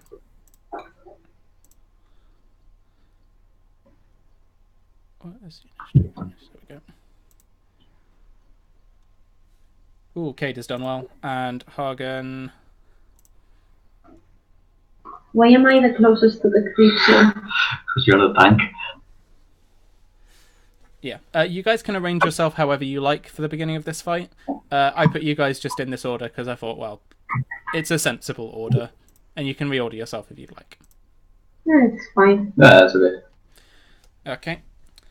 So, first up in the turn order is this wisp up towards the top. So, give me a second. Let's see. It's going to 1, 2, 3, 4, 5, 6. It starts to float over towards. It seems to be heading towards the skull specifically, and you see it kind of buzzes around the top of the skull a couple of times, kind of like dipping, kind of like closer. It almost looks like it's trying to get closer to get kind of like a closer look at this thing, like it's curious. But that's going to be that one's turn. Top of the round next is Kada. Kada, I think, is going to bonus action hide and then is going to kind of hold the rest of her action for the rest of the turn. So as far as you guys see, Kada sees this creature coming closer, kind of like backs away slightly, and then just seemingly disappears into the shadows that are around you. So that's going to be that. Next up is the ghost. The ghost is going to 1, 2, 3, 4, 5, 6. The ghost seems to be kind of floating off. It floats across the surface of this water, and as it does so, the ice seems to harden even more and then begin to crack as it kind of floats across. It gets fairly close to you, Alessia. Let me see. Make a dexterity saving throw, which you can make with advantage because danger sense.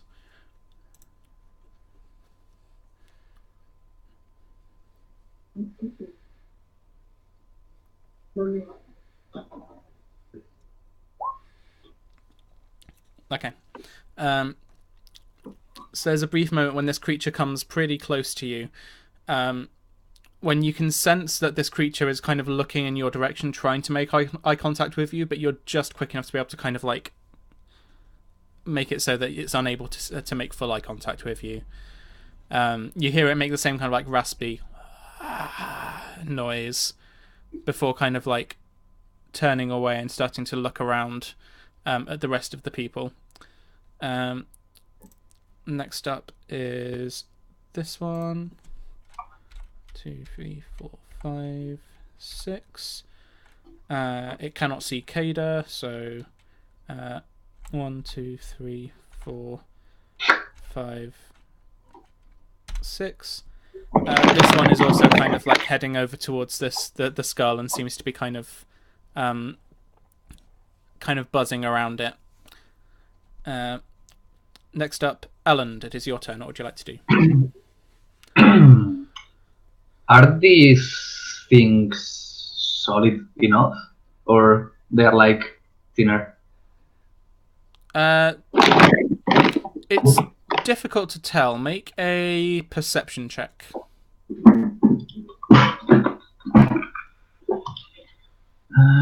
Get a perception. Okay. You can tell that it's kind of somewhere between. You can tell that like that they're see-through, but you can also tell that like they do physically interact with the rest of the world. Okay, so we cannot cross through them, right?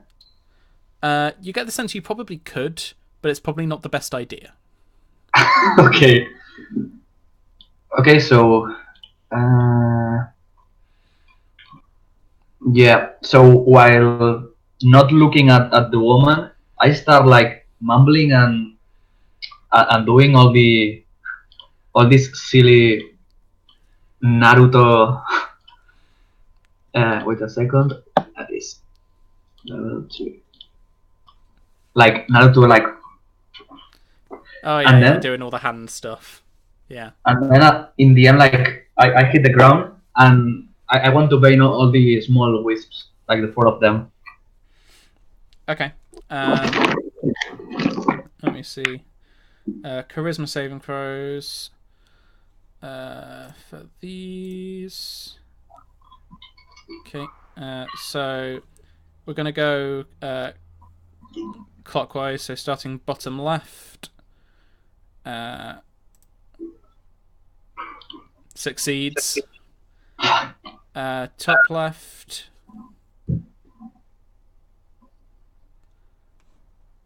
Come on.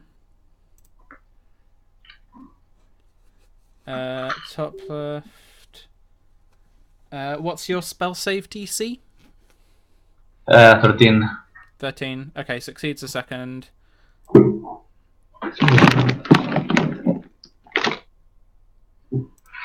on.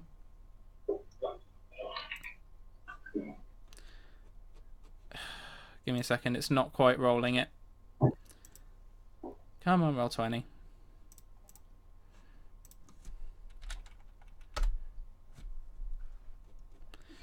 Nope, it doesn't want to. Give me a second. I will just roll it physically. Where's my dice gone? Okay. There we go. Oh. It's finally catching up.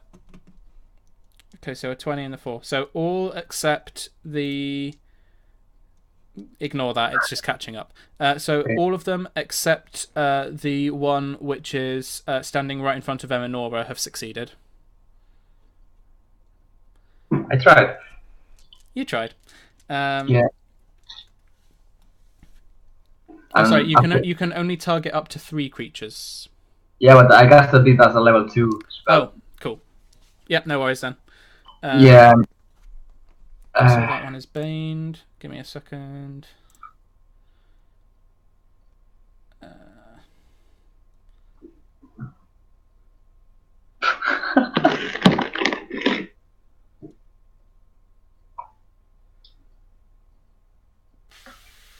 Trying to find the right symbol for bane so I remember what it is.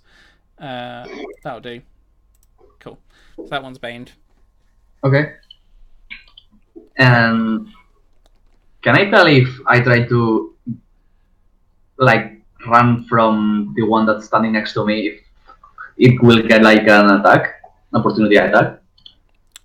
With the perception check you made earlier, yes, you can safely assume that it will. Okay, so yeah, I just stand there. Okay. Next up, this one down here. 1, 2, 3, 4, 5. It hovers up next to you, Vixen, and it sees the.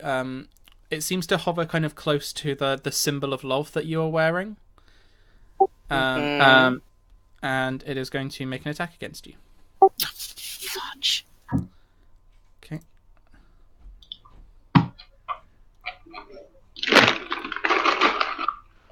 I'm sorry, Roll20 is being very laggy for me right now. Right, I think I'm going to have to stick to doing physical dice for now, because Roll20 is going to be really laggy. So, give me a second. To hit is... so that's 24 to hit. Okay. And... Just took forever.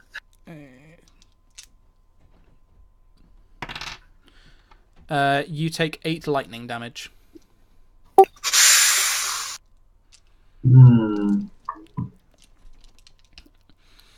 Juicy damage. It specifically seems like it's trying to shock the symbol of Lolth rather than necessarily trying to shock you. But it hits. And kind of starts to kind of broil up the rest of your body as well. Okay. next up, this wisp up here.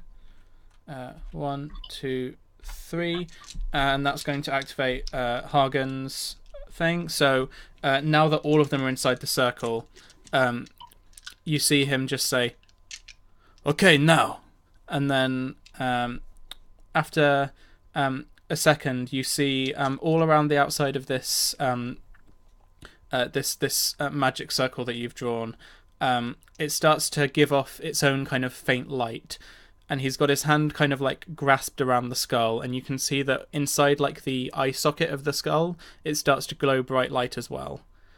And then after a couple of seconds, thin kind of wispy energy starts to rise up from out of the skull and kind of like arc outwards, and eventually forms a dome over the top of the magic circle.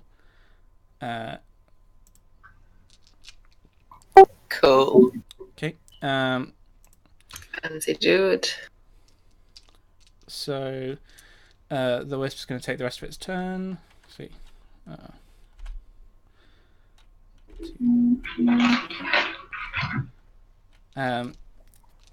This is now very interested in the skull, and it tries to shock the skull, but nothing happens. Next up, Eminora, it's your turn.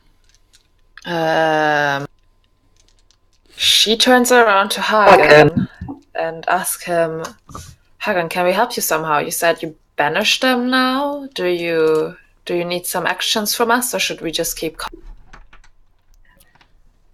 He kind of like looks at you and just says, "Hit them with something real hard, and then they will go in the skull, and then I can banish them." No problem. She casts Flaming Sphere.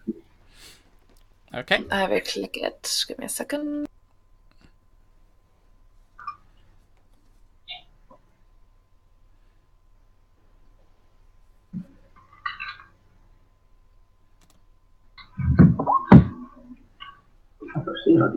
Okay. And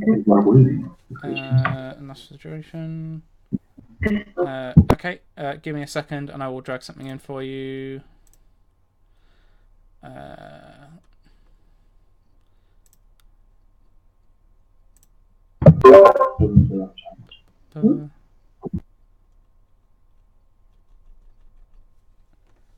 Where's it gone?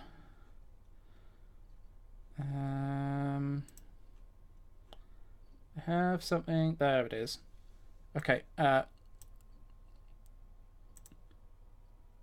Oh, fancy.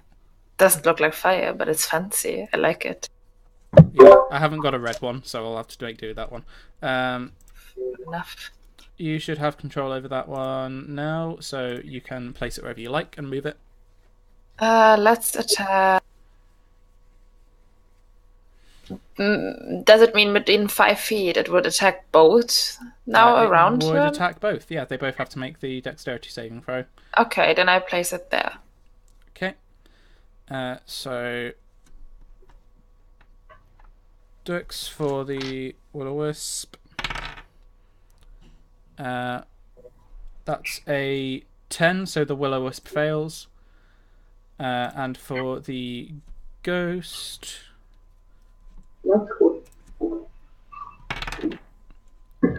that is a 10, so the Ghost also fails.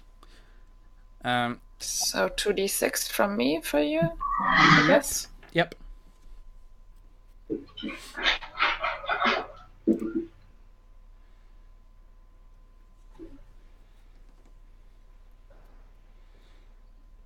Okay, 9 points of damage. Okay, so the wisp immediately when this ball of flame kind of erupts, it seems to get kind of sucked into the flame and just kind of off into nothingness.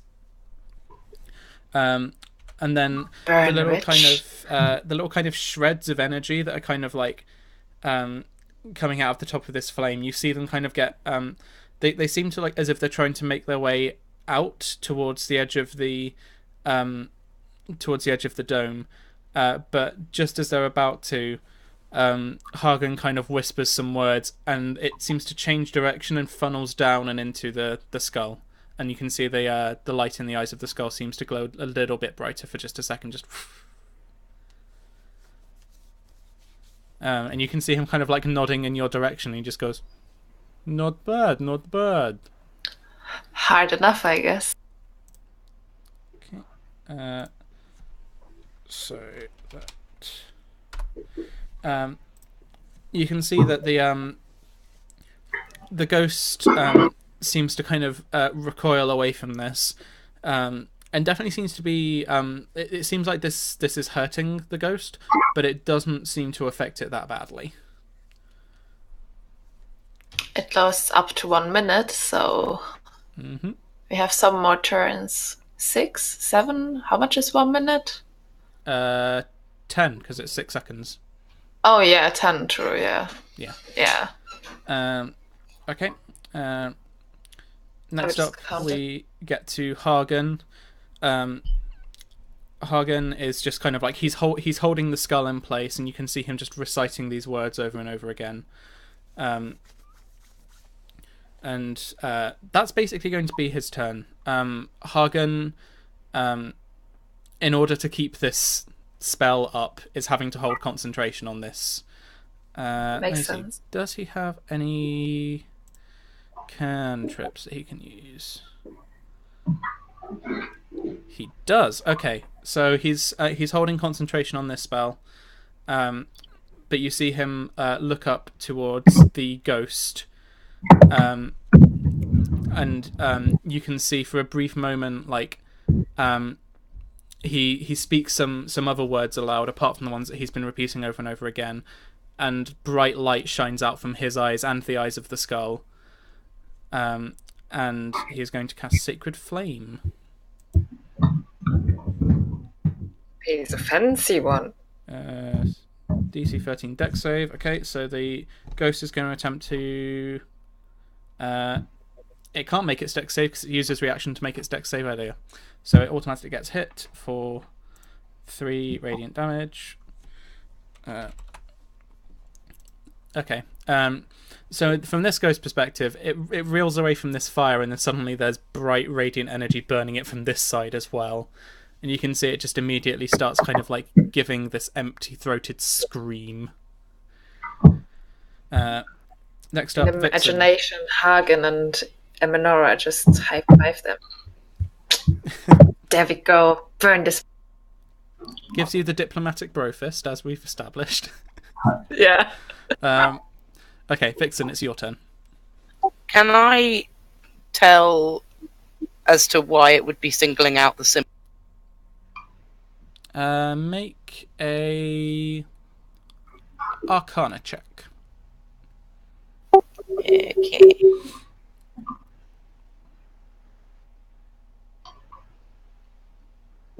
I pressed it. Yeah, it takes forever right now. Yeah. Simultaneously running the stream and running Roll20 is, with me as the host of it, is making things very slow. Yeah, but I guess also Roll20's fault. It takes forever for us as well. Yeah. Okay. It's difficult to tell. As far as you can tell, it may have been going for you, or it may have been going for the object.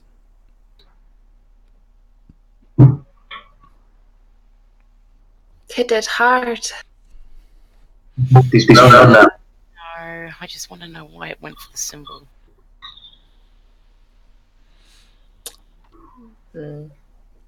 Probably some backstory. Maybe it just doesn't like it. Or maybe it does. And it attacks it? What else can it do? It's a wisp.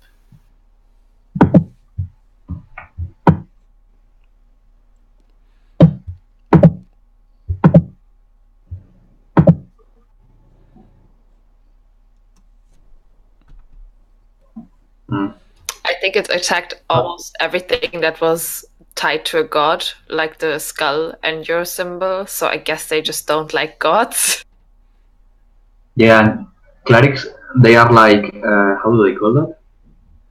their spells. It's not arcane spell casting. It's the other one that comes directly from the gods. It's divine spellcasting. Yeah, maybe that. Maybe you can try to can you heal them like the old anti-zombie trick? But it's not an undead, is it? It's a ghost. Yeah, no. But in your research, they are undead. They count as undead. Oh, then if you heal them, they should take damage. Basically. Okay. Are you relaying this to Vixen? Because she has no idea about this. We can safely assume in the long amount of time that you had to sit down and discuss this plan that you would have at least at one point said they're undead. Okay, I'm going to use healing word then. If that's actually no. Wait. Can you mass heal them? I can use prayer of healing or healing word. As many as at once. That's what I'm looking for. Possible.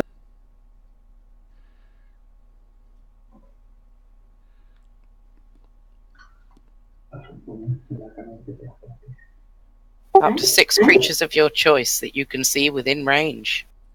But is it your most powerful healing spell?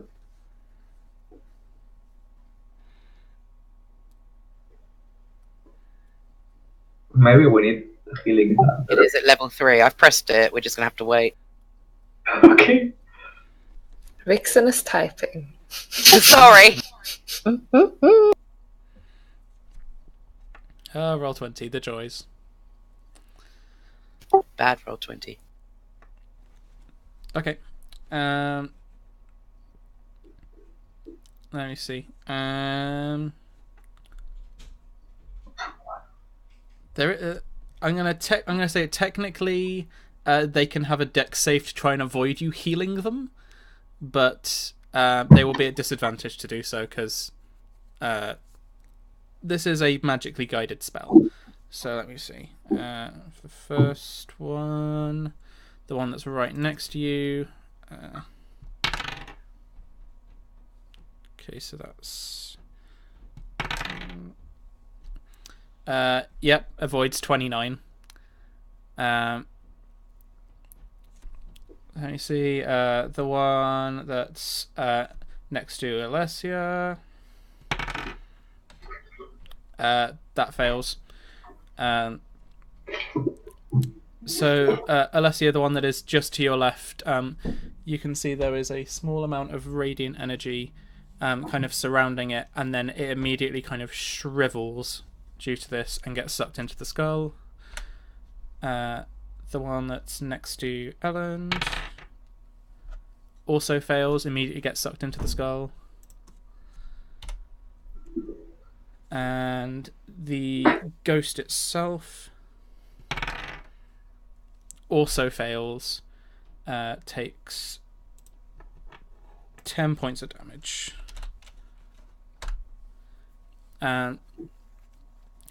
So this ghost is now being barraged with multiple forms of magical energy, and you can see it looks around and sees its various allies getting kind of ripped apart and pulled into this skull, and you can see it like a small tinge of fear comes into the eyes of this ghost. Anything else you'd like to do with your turn, Vixen? Well, I was going to say that it also heals me. Yep. Easy enough. You get 5 points of healing back. Okay, anything else? I'm going to put my mask on. Okay, easy enough to do. Yeah, I'm done. Okay, next up, Alessia, it's your turn. I'm not very sure what to do because there's no point in hitting them. Isn't it? We don't know. Like you know that like hitting them does do stuff. It does harm them. It just doesn't harm them as much as magical stuff does. Did I try? Yeah. Okay. Well then, I won't rage. because it's dangerous. Mm-hmm.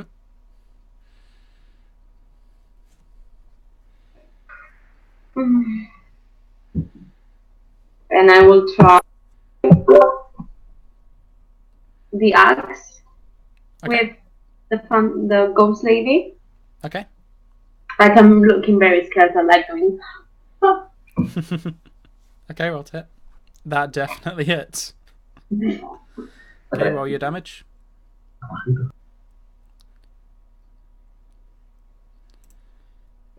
Okay. So you swing and you manage to like, as it's passing through the body of this ghost, you feel like there is like resistance. Like it's almost like cutting through like jelly or something. Just kind of like you can feel it happening, and you can see like the ghost, like where you've hit it with the axe, like its clothing appears to like tear, and there does appear to be kind of like wounding on the ghost itself. But it looks down and kind of sees this damage being done to it, and you can see it kind of like this kind of horror come over its eyes, and the kind of beautiful face of this woman gets kind of distorted into this kind of horrible like wailing like face with like hollow eyes, just kind of like staring at you. But I'm trying not to look at her, so I'm just like. Okay. I actually feel really bad, guys. I don't know. I'm just like reacting scared because she's too close to me, and I do have another attack. So it's Make more your like second attack. one and the coming back to. Okay. Yeah. Let me see. Yep, that hits.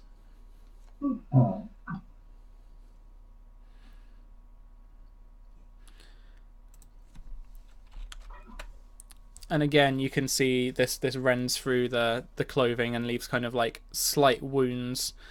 And you can see this ghost for like a brief moment kind of like looks at its own hands that have kind of turned into these withered claw type things, and you can see it's kind of like horrified at what it is. I'm feeling sad now.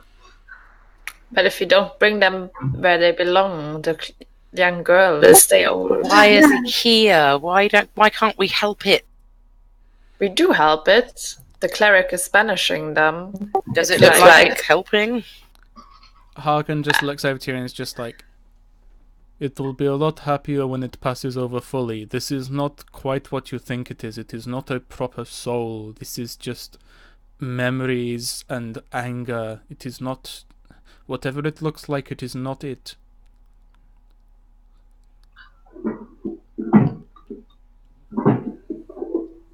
Okay, and I think that's it. That's all I can do.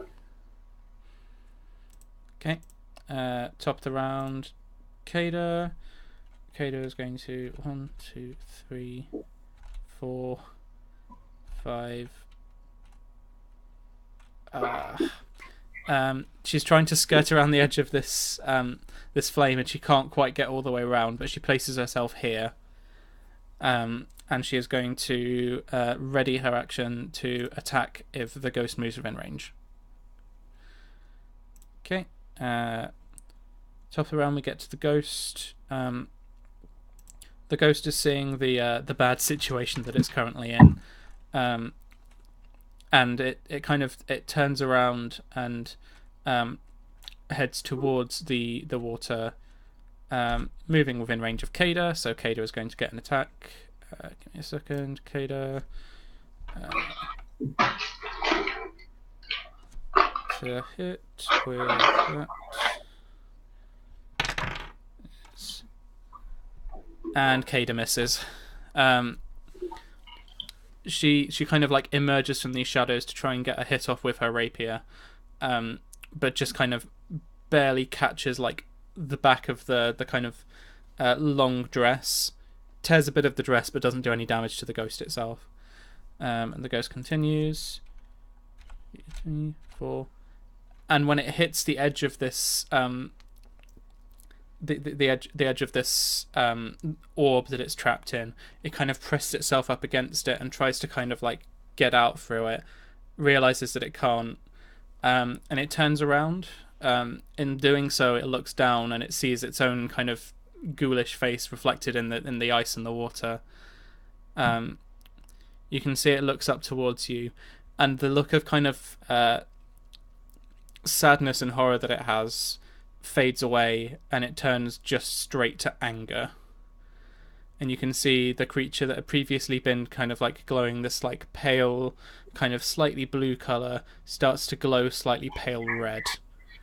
And you can see it reaches up and grabs its own head and lifts it up, and you can see that its head is disconnected from its body. And it holds it out over the water towards you and lets out a horrifying scream. And that's where we're going to end tonight. No! Ah, come on! Yeah. Terrifying. Doesn't feel right. Bad dream. We haven't seen that because we were not looking. Yeah, actually. Okay. So thank you very much, guys, for coming out to watch tonight. It's been a fun session, and we will catch up with you all next time to see what happens with this ghost hunt. Just as always, to say that we are in association with Horsham Gamers. We are a local group involved with all kinds of gaming, through from tabletop roleplay and D&D and stuff like this, through to board games, esports, competitive wargaming, anything that you can think of. If it's anything to do with gaming or geek culture, we're interested in it too. So if you would like to come find us, then please have a look for Facebook, Horsham Gamers, and also our Discord server, Horsham Gamers. And if you'd like to meet some of us in person, we have a board games meeting which is happening next Tuesday at Broadbridge Heath at St John's Hall. Come along, there's some free tea and coffee and some good company, so we'd love to meet you. Thank you very much for watching, guys, and bye-bye. Bye.